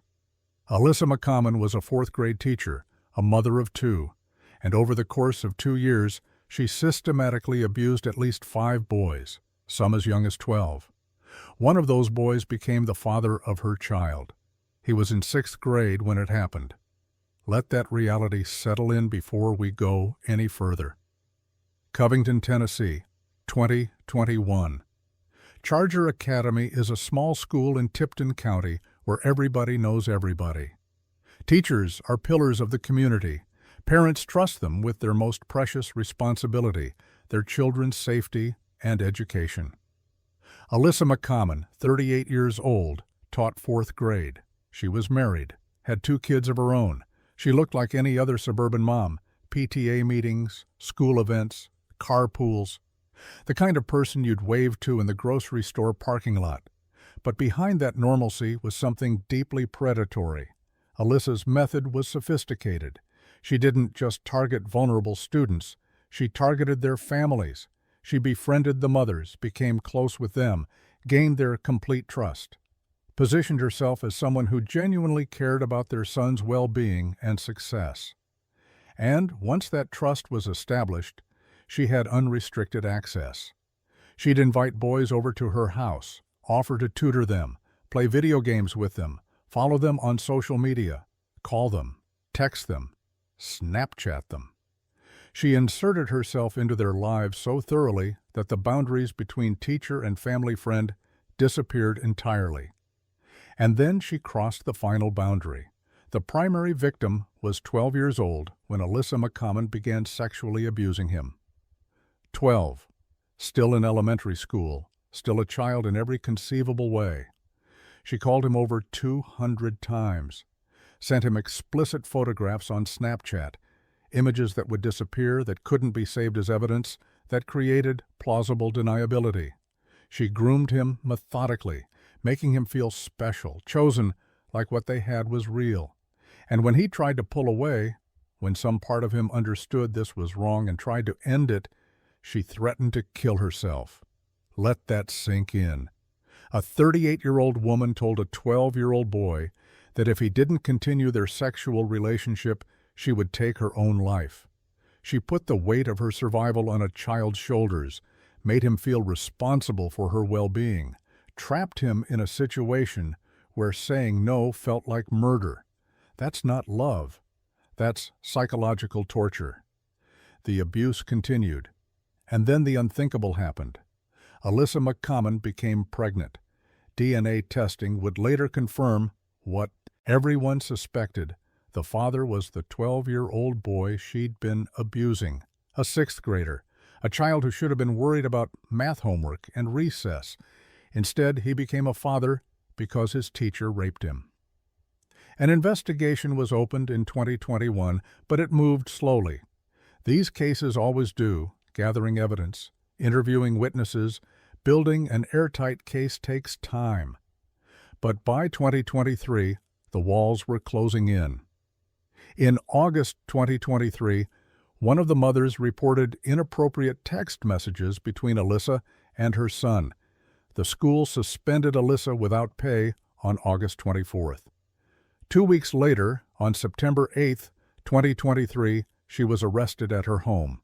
The charges were staggering: 23 counts involving multiple victims, rape of a child, statutory violation by an authority figure, aggravated statutory violation, sexual exploitation of minors through electronic means, solicitation of minors, violations of child protection laws. Alyssa posted bail. She was released with strict conditions: no contact with victims, no contact with minors, stay away from schools. And then, in a move that demonstrates either complete arrogance or total inability to control herself, she violated those conditions. Less than a month after bonding out, she contacted one of her victims using a different phone number. She told him he would regret doing this, made threats, tried to manipulate him one more time. Prosecutors recorded the call, played it in court. And Alyssa was arrested again on September 28, 2023. This time, bail was revoked. She sat in jail awaiting trial. And all the while, she was pregnant with her victim's child. The community was in chaos. Parents whose children had been in Alyssa's class felt sick. 5 families, at least 5 that we know about, realized their sons had been victimized, that the woman they'd trusted, who they'd invited into their homes, who they'd considered a friend, had been preying on their children. Alyssa's own 2 children were pulled from school. They were being bullied, tormented by classmates who knew what their mother had done. Innocent kids paying the price for their mother's crimes. And somewhere in the middle of all this, a baby was born, the biological child of a convicted predator and her 12-year-old victim. Alyssa McCommon was initially set to face 23 separate trials, 1 for each count. The victims would have to testify, relive their trauma in open court, face cross-examination from defense attorneys trying to poke holes in their stories. The families couldn't bear it, so prosecutors offered a deal. In December 2024, Alyssa McCommon appeared in court and pleaded guilty to 12 charges. 1 count of violation of a child, 2 counts of statutory violation by an authority figure, 3 counts of aggravated statutory violation, 3 counts of sexual exploitation of a minor by electronic means, 2 counts of solicitation of a minor, 1 count of violation of the Child Protection Act. Circuit Court Judge Blake Neal sentenced her to 25 years in prison at 100% with no possibility of parole. All sentences would run concurrently. She must also register as a violent offender for life, community supervision for life after release, surrender of her teaching license, no contact with any victims, including the infant child. The victim's mother, who now has custody of the baby, spoke in court. Her words were devastating. "I loved you like family. You took our friendship, and you not only used it to hurt me, but hurt the one I love the most in this world. You took the innocence from my son before he hit puberty. You took something that was supposed to be beautiful and tainted it." She continued, "The innocent child will be loved and raised without your influence. There is no amount of time they can give you that will equal what the higher power will give you. You will burn in shush." That child, that baby, will grow up knowing their mother is a convicted predator, that they were conceived through the violation of a 12-year-old, that their very existence is tied to one of the most disturbing cases of teacher abuse in recent memory. District Attorney Mark Davidson released a statement after sentencing. These convictions and sentence demonstrate the continuing commitment of law enforcement and the District Attorney's Office to aggressively investigate and prosecute child violation cases in this district, especially where there are minor child victims. We are glad that we were able to achieve finality, certainty, and closure for the victims and their families and the Tipton County community. But is there closure? Can there ever be? 5 boys were victimized. 1 became a father at 12 years old. A baby was born into circumstances no child should enter. Alyssa's own 2 children lost their mother and their innocence. An entire community had to reckon with the fact that evil was hiding in a 4th-grade classroom. The horror of this case isn't just what Alyssa McCommon did, it's the layers of manipulation required to do it. The way she weaponized friendship with mothers to access their sons. The way she used technology to groom and exploit. The way she threatened self-harm to keep a 12-year-old trapped in abuse.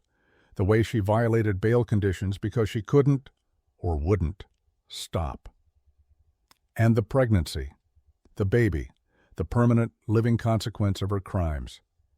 That child will have questions someday, questions about where they came from, who their father is, why their mother is in prison, and the answers, the truth, will be almost impossible to process. This case strips away any remaining illusion that female teachers who abuse students are just having affairs or making mistakes. This wasn't an affair. This was systematic predation of children. This wasn't a mistake. This was calculated, repeated, escalating criminal behavior. Alyssa McCommon is in prison now. She'll be there until at least 2049. She'll be in her 60s before she's eligible for release. And given the severity of her crimes, parole is far from guaranteed. The 5 victims are trying to heal. The 12-year-old who became a father is trying to build a life while processing trauma that most adults couldn't handle. His mother is raising his child, her grandchild, born from violence. And somewhere in Tennessee, a baby exists who will one day learn the truth about how they came into this world. That's the legacy of Alyssa McCommon, not just broken trust, not just ruined lives, but generational trauma that will echo through families for decades.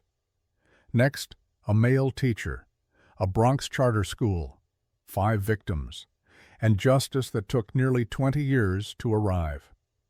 This is the story of Jesus Concepcion, and why we can't forget male predators in the conversation. Case 8, Jesus Concepcion. So far, we've talked a lot about female teachers, the double standards, the lenient sentences, the way society struggles to see women as predators. But let's be clear, this isn't just a problem with female teachers. Male teachers abuse students too. They always have. And sometimes, too often, they get away with it for years, decades even. This is the story of Jesus Concepcion, a music teacher in the Bronx, 5 victims, 7 years of abuse, and a justice system that took nearly 20 years to finally hold him accountable. It's a different kind of failure, but a failure nonetheless. The Bronx, New York, early 2000s. A public charter middle school, we'll call it School 1 because that's how federal documents refer to it, serves hundreds of students from working-class families. Kids who need structure, opportunity, a chance to rise above circumstances that try to drag them down. The school has an orchestra program, music classes, a place where students who might not have access to instruments at home can learn violin, cello, piano, can discover talent they didn't know they had, can feel accomplished, valued, seen. And leading that program from 2000 to 2007 was Jesus Concepcion, music teacher, orchestra instructor. The kind of teacher who worked long hours, stayed late for rehearsals, seemed genuinely invested in his students' success. But he wasn't invested in their success. He was invested in access. Over the course of 7 years, Jesus Concepcion sexually abused at least 5 students, 5 children who came to him to learn music, who trusted him because he was a teacher, who stayed after school for extra practice because they wanted to get better at their instruments.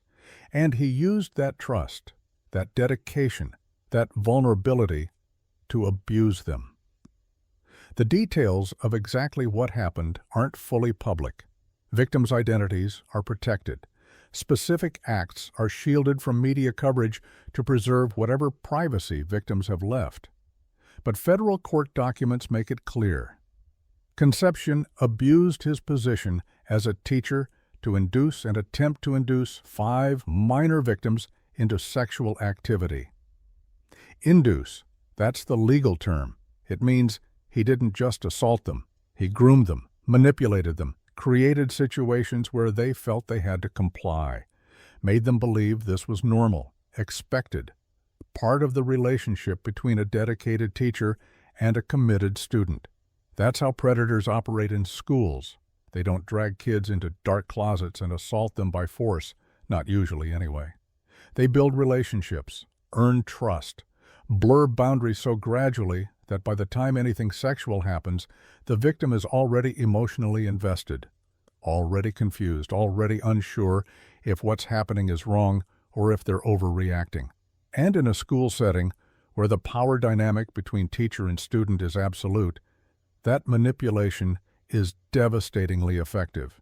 Here's what we know. The abuse happened over 7 years, 2000 to 2007. That's not a single incident, not a moment of weakness. That's systematic, calculated.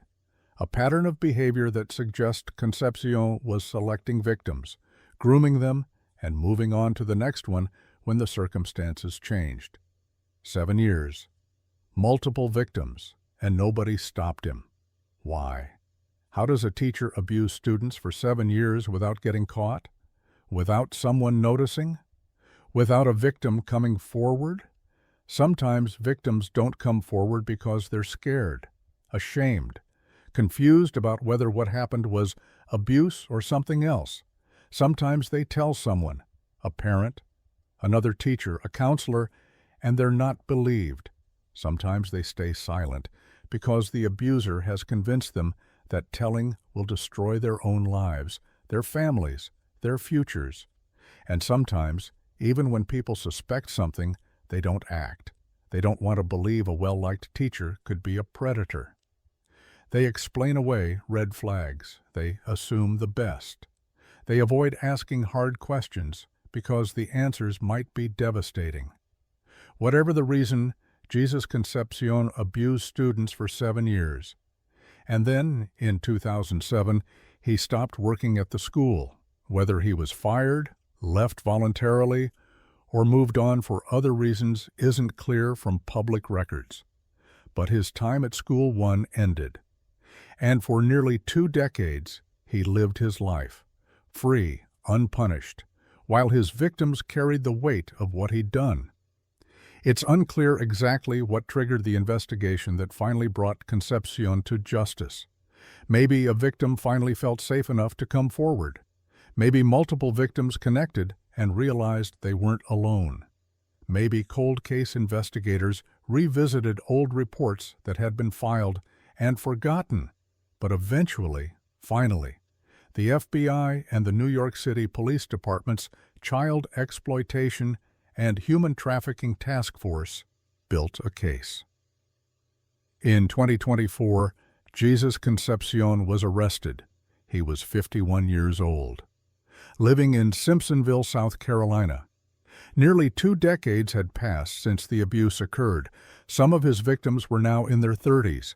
They'd spent their entire adult lives carrying trauma from what their middle school music teacher had done to them. Concepcion was charged with multiple federal counts of sexual abuse of minors. The charges were serious. Federal prosecutors don't bring cases they can't win, and they had the evidence they needed. On September 10, 2024, Jesus Concepcion was sentenced by U.S. District Judge Loretta A. Preska in the Southern District of New York. 30 years in federal prison. 10 years of supervised release after that. $1,000 in mandatory assessments. Restitution to be determined. He'll be 81 years old before he's eligible for release. And even then, he'll spend the rest of his life on supervision, registered as a sex offender, forever marked as a predator. U.S. Attorney Damian Williams made a statement after sentencing. He said, "Today, Jesus Concepcion was sentenced to decades in prison for his horrific exploitation of children placed into his care as students. The victims of these crimes have waited almost 20 years for Concepcion to be held accountable for the devastating harm and trauma he inflicted on them and their families. Today's sentencing is a reminder that it is never too late for justice to be served, and that the Southern District of New York will work tirelessly to protect children from abuse and exploitation. 20 years. That's 2 decades of the victims living with what happened. 2 decades of wondering if their abuser would ever face consequences. 2 decades of watching other predators get caught and prosecuted while theirs remained free. But they didn't give up. They came forward. They cooperated with investigators. They relived their trauma so that Concepcion couldn't hurt anyone else. And finally, they got justice. This case is different from the others we've discussed. Jesus Concepcion didn't get national media attention. There was no tabloid coverage, no debates about whether male victims matter as much as female victims, no lawyers arguing he was too handsome for prison, or that he was struggling with mental health issues that explained his behavior. He was just a predator, and he was treated like one. That's how it should be, regardless of gender, regardless of attractiveness or reputation or personal circumstances. If you abuse children, you go to prison for a long time. But the 20-year delay, that's the part that haunts this case, because it means Concepcion lived free for 2 decades. It means he could have hurt other children in that time. We don't know if he did, but the possibility exists. It means victims spent half their lives waiting for justice that seemed like it might never come. Why did it take so long? We don't know. Maybe victims were too scared to come forward initially. Maybe they tried and weren't believed. Maybe the evidence wasn't sufficient to prosecute at the time. Maybe the system failed them in 1,000 small ways that added up to 2 decades of inaction. But whatever the reason, it's a failure, one that we can't ignore. The 5 victims in this case are adults now. They've built lives. Maybe they have families, careers, homes. Maybe they've found ways to heal, or at least to function despite the trauma. Maybe they're still struggling. We don't know. Their identities are protected, as they should be. But we know they waited 20 years for this moment, for the day when the man who hurt them finally faced consequences. When someone in authority stood up and said, "What happened to you mattered. What he did was wrong. And we're going to make sure he pays for it." That validation matters. It doesn't undo the abuse. It doesn't erase the trauma. But it matters because for so long, predators have operated with impunity. For so long, victims have been told, explicitly or implicitly, that what happened to them doesn't matter as much as protecting the reputation of institutions, teachers, programs. But it does matter. They matter. And cases like this, where justice finally arrives, even if it takes 20 years, send a message. It's never too late to hold predators accountable. Jesus Concepcion is in federal prison now. He'll likely die there. And honestly, that's appropriate. He had 7 years to stop, 7 years to recognize that what he was doing was destroying children's lives. 7 years to turn himself in, to get help, to do literally anything other than continue abusing students. He didn't stop. So the justice system stopped him. The FBI's work on this case was crucial. The New York Police Department's Child Exploitation Task Force built a case strong enough to prosecute decades after the crimes occurred. Federal prosecutors in the Southern District of New York prioritized a case that could have easily been forgotten, deprioritized, allowed to fade into bureaucratic obscurity. They didn't let that happen. And 5 victims got to see their abuser sentenced to 30 years in prison. That's not nothing. That's something. It's not enough. Nothing can truly compensate for childhood trauma, but it's something. So, what's the lesson here? What do we take away from Jesus Concepcion's case? First, male predators exist. This isn't just a female teacher problem. It's a predator in positions of authority problem. We need to stop gendering it. Stop acting surprised when men abuse students. Stop focusing all our attention on female offenders while male offenders fly under the radar. Second, it's never too late for justice. Even if crimes happened decades ago, even if victims are now adults, even if physical evidence is gone and all we have is testimony. It's never too late to investigate, prosecute, and hold abusers accountable. Third, victims need to know they'll be believed. The 20-year delay in this case suggests something went wrong early on. Maybe victims tried to come forward and weren't taken seriously. Maybe they stayed silent because they didn't think anyone would believe them over a respected teacher. Whatever the reason, we need to create environments where children feel safe reporting abuse immediately, not 20 years later when they've finally processed it enough to speak. Fourth, institutions need to be vigilant. 7 years of abuse in one school suggests systematic failures in oversight, reporting, and response. Schools need protocols that catch predators early, that investigate complaints seriously, that prioritize child safety over institutional reputation. Jesus Concepcion's story doesn't have the sensational elements that make for cable news marathons. No tabloid-ready photos, no controversial sentencing debates, no too pretty for prison defense, just a predator, 5 victims, a 2-decade wait for justice, and finally, accountability. That's how it should be, every time, regardless of the perpetrator's gender, appearance, or reputation. Abuse is abuse. Predators are predators. And justice, even when delayed, still matters. Next, torture, starvation, forced labor, and across state lines to rape. This is the story of Paul Gear and the boarding school where nightmares were manufactured. Warning, this case is the darkest we've covered, and it's about to get worse. Case 9. Paul Gear.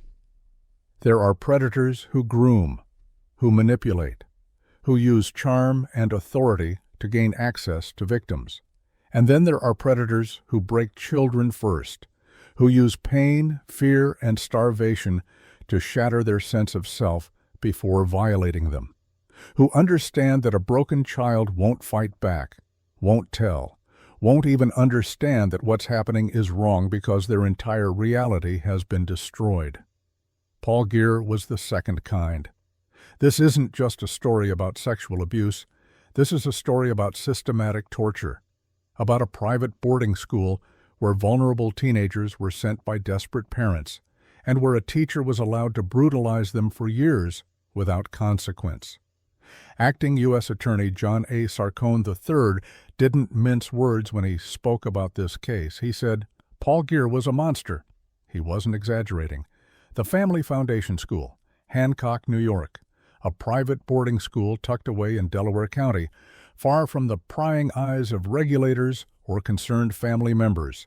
It operated from the early 1990s until 2014, marketing itself as a place for troubled youth, teenagers whose parents didn't know what else to do, kids struggling with behavioral issues, addiction, defiance, kids who needed structure, discipline, a fresh start. The school promised transformation. What it delivered was trauma. Paul Gear worked there as a teacher from 1994 to 2001, 7 years. And during that time, he imposed what federal prosecutors would later describe as disciplinary sanctions tantamount to torture. Let's be specific about what that means. Food deprivation. Gear would withhold meals from students as punishment, not for a few hours, for days, leaving children hungry, weak, desperate. And when he did allow them to eat, he'd sometimes force them to consume food that had been regurgitated. Vomit. He made children eat vomit. Physical restraint. Gear would bind students in rugs, rolling them up inside like objects, restricting their movement, leaving them in isolated rooms for extended periods. Imagine being a teenager, wrapped so tightly you can't move, left alone in darkness for hours or days, not knowing when it will end. That's not discipline, that's torture, forced labor. Students were compelled to perform grueling physical work under Gear's supervision, not chores, not character-building tasks, punishing, exhausting labor designed to break them down physically and mentally. Psychological abuse. Beyond the physical torment, Gear systematically destroyed students' sense of safety and self-worth. He isolated them from peers, made them believe they deserved the abuse, convinced them that telling anyone would make things worse, that no one would believe them, that they'd be punished more severely, that this was what they earned for being troubled. This wasn't a rogue teacher having a bad day. This was calculated, systematic, a deliberate strategy to break children's spirits so thoroughly that they became compliant, silent, controllable. And once they were broken, that's when Gear raped them. The federal charges against Paul Gear focus on 2 specific victims. But make no mistake, there were more. The school closed in 2014 amid a wave of abuse allegations dating back to the 1990s. Former students came forward with stories of brutality that echoed across decades. Stories that suggested Gear wasn't the only abuser, but he was one of the worst. In 1994, Gear selected a student, used his authority as a teacher, used the torture methods he'd perfected. And when the child was sufficiently broken, sufficiently scared, sufficiently convinced that compliance was the only path to survival, Gear took him on a trip, not a field trip, not an educational experience, a trip across state lines to Maine. And there, away from the school, away from any oversight, Gear raped him. In 2000 and 2001, Geer did it again. 2 more students, 2 more calculated campaigns of torture, followed by trips, one to Pennsylvania, one all the way to Toronto, Canada. And in both cases, the same horrific outcome. Once across state lines, Geer sexually abused them. Why take them across state lines? Because it satisfied his sadistic need for control, because it removed any possibility of the victims escaping or getting help in an unfamiliar place, and because legally it made his crimes federal offenses, subject to more severe prosecution. Not that Geer was thinking about legal consequences at the time. He was thinking about power, about the thrill of complete domination over another human being, about satisfying urges that most people can't even comprehend. But what the FBI special agent in charge, Craig L. Tremoroli, said about this case. The depth of Mr. Geer's sexual, physical, and psychological abuse is so depraved it's truly hard to comprehend. He was entrusted to care for the students at the Family Foundation School, but instead tortured them for years. Read that again. So depraved it's truly hard to comprehend. And this is coming from an FBI agent who has spent his career investigating child exploitation and human trafficking. Someone who has seen the worst humanity has to offer. And even he struggled to process the level of cruelty Paul Geer inflicted. For years, decades, Geer got away with it. The students he abused were troubled. They had behavioral issues, histories of lying, acting out, defiance. If they told their parents what was happening, would they be believed? Or would their parents think they were exaggerating, manipulating, trying to get out of the school and the school itself? It had every incentive to cover up abuse. Admitting that teachers were torturing students would destroy their reputation, trigger investigations, end the business. So complaints were ignored, victims were silenced, and predators like Paul Geer continued operating unchecked. The Family Foundation School finally closed in 2014, not because authorities shut it down, because the mounting allegations and negative publicity made it unsustainable. By then, hundreds of students had passed through its doors. How many were abused? We'll probably never know the full scope. But justice, delayed as it was, finally came for Paul Geer. In 2024, the FBI, working with the New York State Police and local departments, built a federal case. Former students came forward, testified, relived their trauma so that Geer couldn't hide anymore. In March 2025, after a 2-week trial, a federal jury convicted Paul Geer on 4 counts. 2 counts of coercing and enticing children to travel across state lines to engage in unlawful sexual activity. 2 counts of transporting children across state lines with intent to engage in criminal sexual activity. The jury failed to reach a unanimous verdict on 2 additional counts. But the convictions they did reach were enough.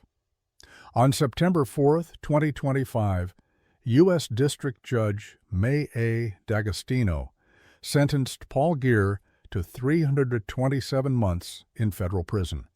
That's 27 years and 3 months, plus 3 years of supervised release afterward, plus mandatory registration as a sex offender for life. Geer is 58 years old. He won't be eligible for release until he's 85. And given his age and the severity of his crimes, there's a very real possibility he'll die in prison. Good. Acting U.S. Attorney Sarkone's full statement deserves to be read in its entirety. Paul Geer was a monster. As a teacher, Geer was supposed to help his students become better versions of themselves. Instead, Geer used his position of power to torture these children physically, emotionally, and psychologically. When Geer believed his tactics had been sufficiently effective in breaking these children and scaring them into silence, he proceeded to sexually abuse them. These children deserved to be protected, to be cared for, and to be helped, but Geer viewed these children only as a means to his sadistic and predatory end. Geer is now paying the price for his heinous conduct and will spend the next 27 years where he deserves to be, In a cage. In a cage. That's not typical language for a federal prosecutor. But this wasn't a typical case. Let's talk about the victims. The ones we know about were teenagers when Geer abused them. They're adults now in their 30s and 40s. They've spent their entire adult lives carrying the weight of what happened at that school. Some of them testified at trial, stood in front of a jury and described the torture, the starvation, the isolation, the trips across state lines, the sexual abuse. They relived their worst memories so that Paul Geer could be held accountable. That takes courage most people can't imagine. But there are other victims, students who never came forward, who couldn't bear to relive it, who didn't survive, not physically but emotionally, who self-medicated, spiraled into addiction, never recovered from what was done to them at Family Foundation School. FBI Special Agent Tremoroli acknowledged them in his statement. Today, our thoughts are with them and their peers who never got to tell their stories, as they continue to process the unimaginable impact his abhorrent behavior had on their young lives.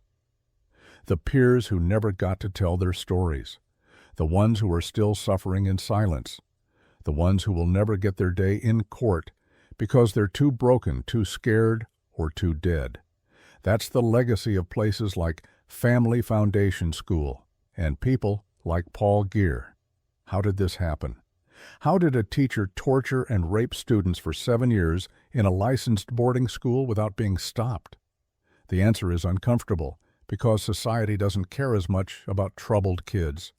Because when parents send their children to these schools, they're often desperate, willing to believe the school's promises of transformation even when the reality is abuse. Because oversight of private boarding schools is minimal. Because troubled youth programs operate in a regulatory gray area where accountability is rare and cover-ups are easy.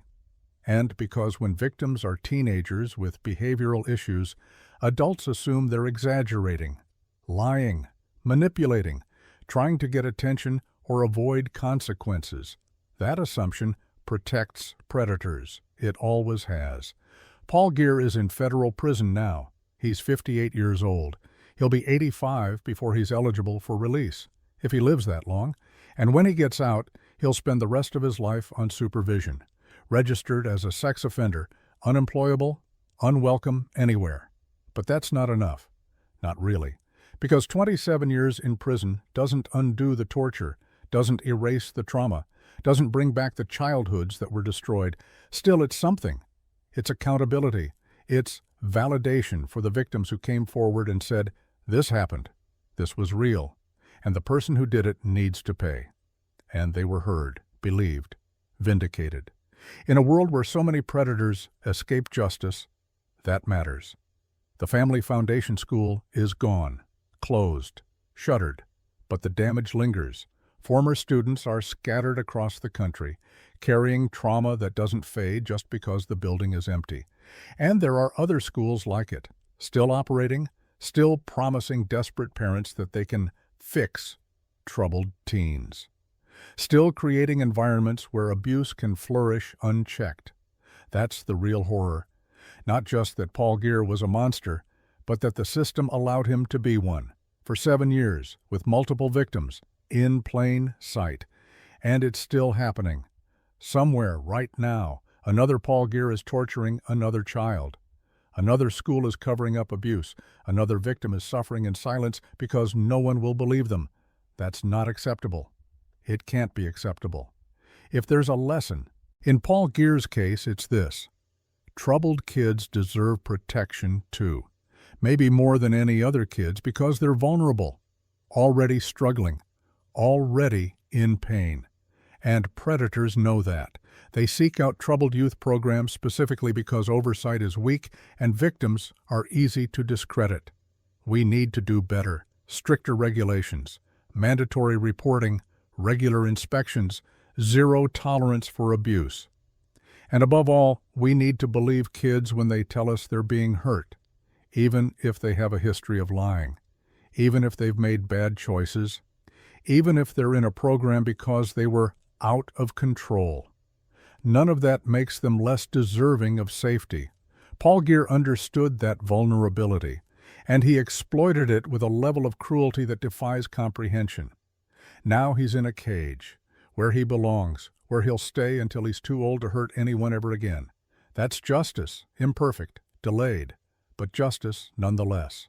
Next, and finally, a Teacher of the Year, an 8th grade student. A case so recent the sentencing happened just days ago.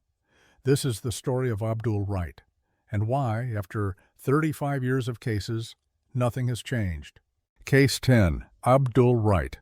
We started this documentary in 1990 with Pamela Smart, a media coordinator who manipulated a teenager into murder, a case that shocked the nation and sparked conversations about teacher predators that we're still having today. That was 35 years ago. And now, in October 2025, just days ago, another teacher was sentenced to prison for sexually assaulting a student.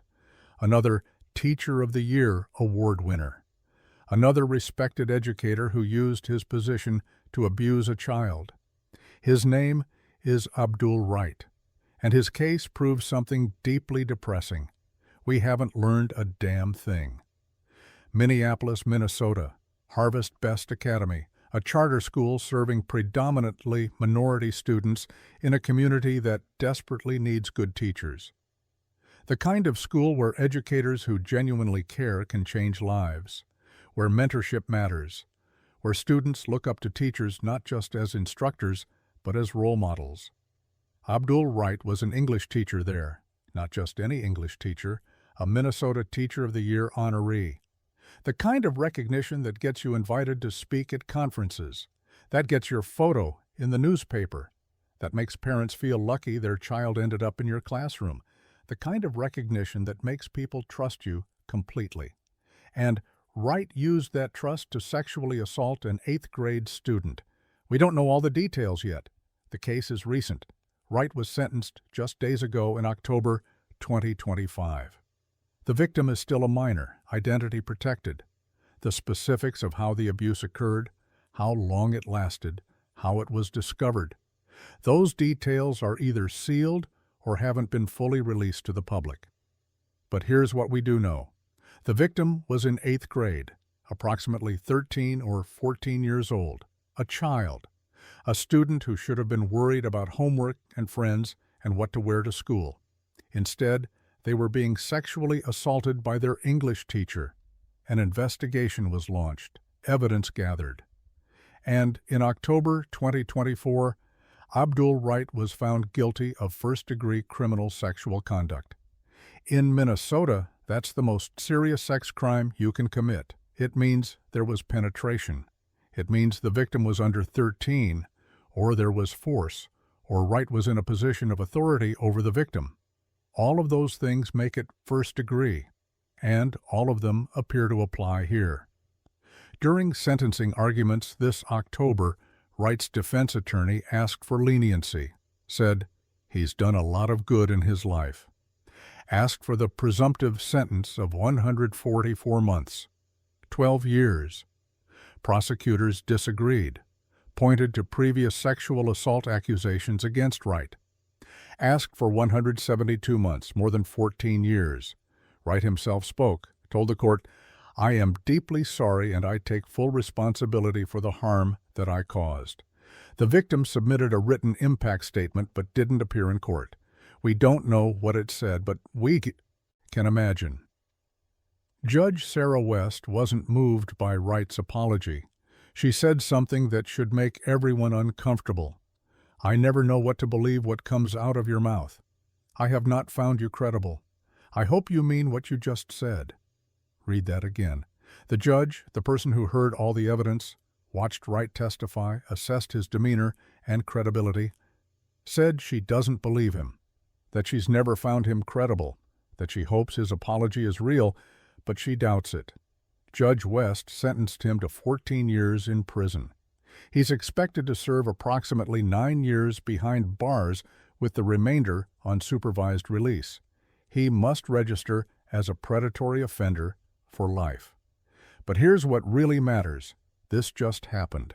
October 2025. Not 1990, not 2004, not even a few years ago when we could say, well, awareness is growing, systems are improving, this will get better. No, this happened now. In a time when we have decades of cases to learn from, when every school district has mandatory reporting policies, when background checks are standard, when see something, say something is drilled into staff and students alike, and still, a teacher of the year sexually assaulted a student. Still, a predator hid behind prestige and awards and the assumption that honored educators can't possibly be dangerous. Still, a child was failed by the systems meant to protect them. The victim's family has filed a civil lawsuit against Harvest Best Academy, claiming the school failed to protect their child, that there were warning signs that should have been caught, that policies weren't followed or didn't exist, that accountability was missing. We don't know yet whether they'll win, whether the school will be held liable, whether any meaningful changes will come from this case. But we know this: another school failed another child, and another award-winning teacher turned out to be a predator. That's the pattern, that's the lesson, that's the truth we keep refusing to accept. Let's zoom out for a moment. Look at the 10 cases we've covered in this documentary. 1990, Pamela Smart. Teacher of the Year? No. But a respected media coordinator. 1996, Mary Kay Letourneau, award-winning teacher. 2004, Deborah LaFave, beloved young teacher with glowing reviews. 2013, Brianne Altis, popular English teacher, students loved. 2022, Jacqueline Emma. Teacher of the Year. 2011, Ethel Anderson, Diversity Educator of the Year. 2021, Alyssa McCommon, 4th grade teacher, parents trusted completely. 2000, 2007, Jesus Concepcion, music teacher who stayed late for rehearsals. 1994, 2001, Paul Gear, teacher at a transformation boarding school. 2023, Abdul Wright, Teacher of the Year. Do you see it? 3 of these 10 cases involve teachers who won prestigious awards. Teacher of the Year, Diversity Educator of the Year, honors that are supposed to represent the best of the profession, that are supposed to identify educators who go above and beyond, and they all use their positions to abuse children. Here's the uncomfortable truth. Awards don't prevent predation. Recognition doesn't make someone safe. Reputation doesn't guarantee integrity. If anything, awards make predators more dangerous because they provide cover, make people less likely to believe accusations, make it easier to dismiss warning signs as misunderstandings or jealousy or vindictiveness. But he's Teacher of the Year. Surely he couldn't. Yes, he could, he did. That's the lesson we keep refusing to learn. Abdul Wright's attorney said he'd done a lot of good in his life. Maybe that's true. Maybe he was a great teacher to most students. Maybe he inspired kids, helped them succeed, changed lives for the better. But none of that matters when you sexually assault a 13-year-old. You don't get credit for the good when you've committed evil. You don't get to balance the scales by pointing to your teaching awards and your mentorship and your dedication to education. Because the student you assaulted, they don't care that you inspired other kids. They don't care that you won awards. They only know that you destroyed their innocence, violated their trust, and shattered their sense of safety. And that's all that matters. Judge Sarah West didn't believe Wright's apology.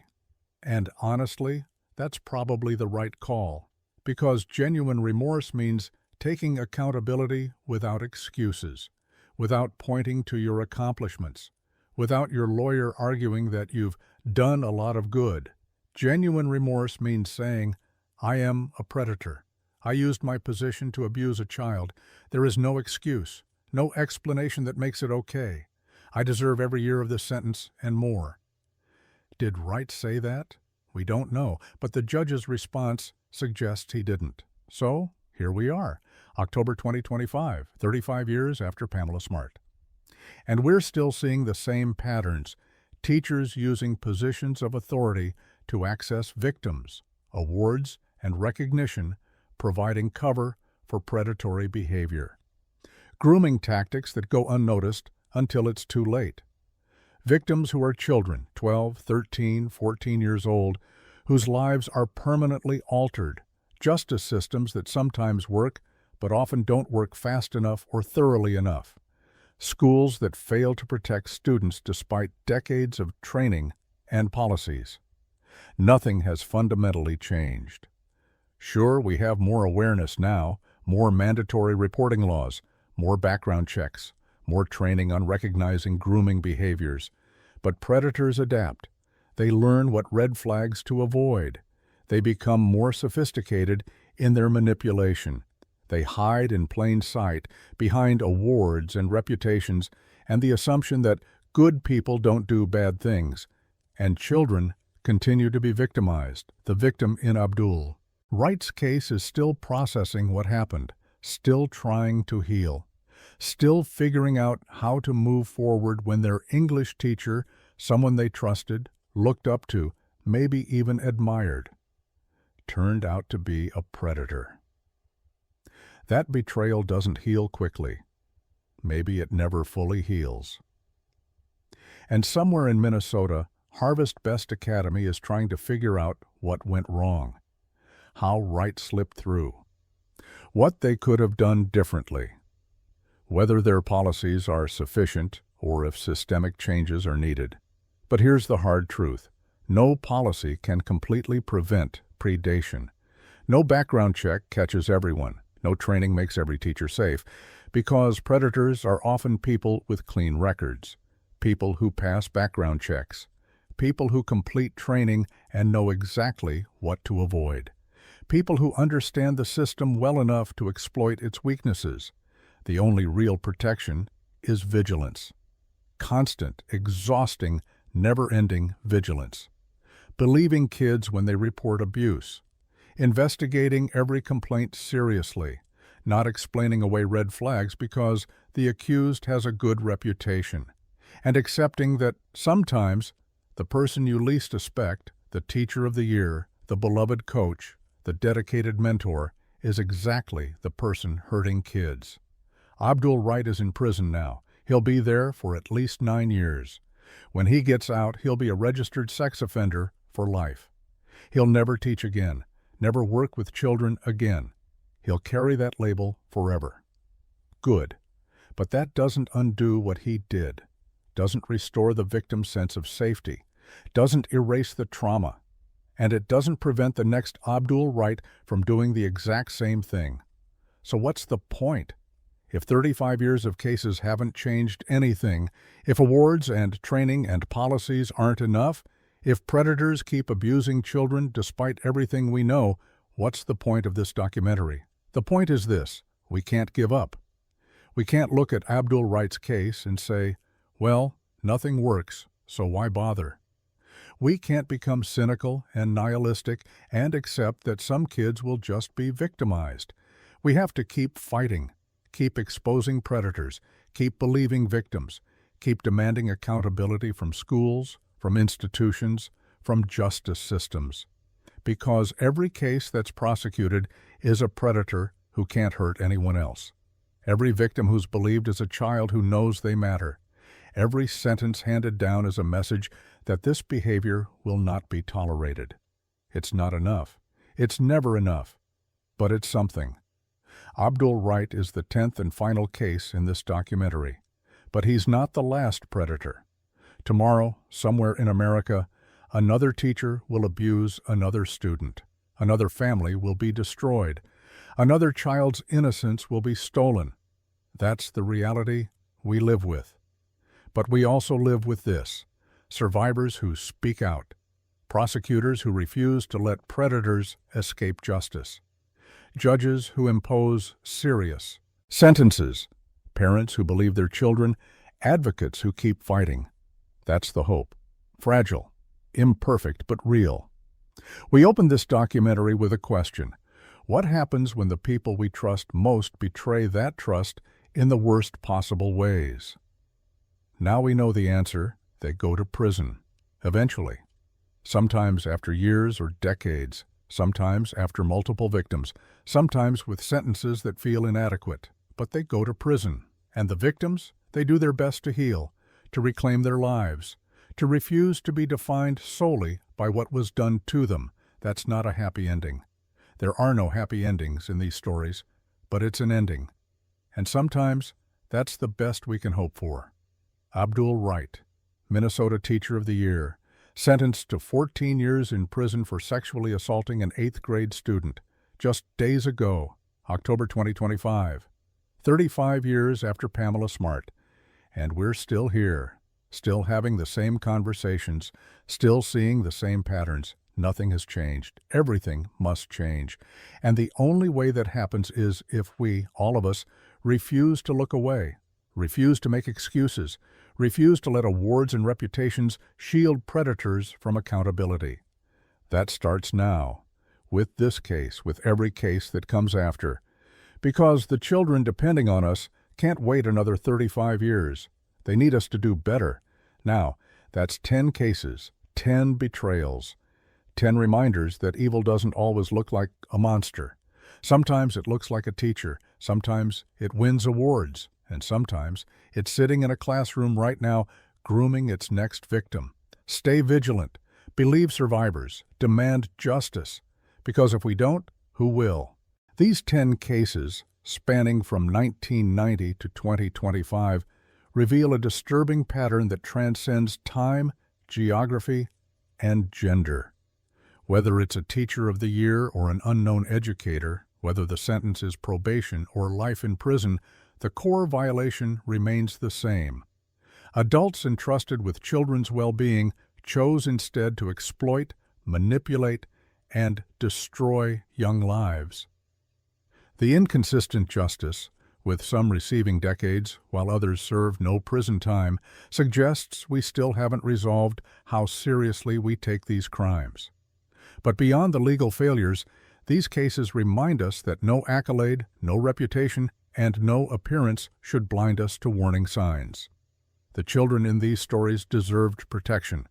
Moving forward, we must demand universal vigilance, consistent accountability, and a justice system that values every child's safety equally, regardless of their abuser's characteristics. Which case shocked you the most?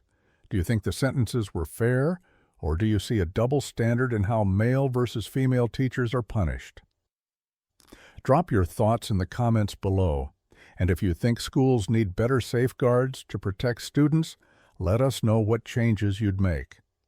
Don't forget to subscribe and hit the notification bell so you never miss our deep dives into true crime cases that matter.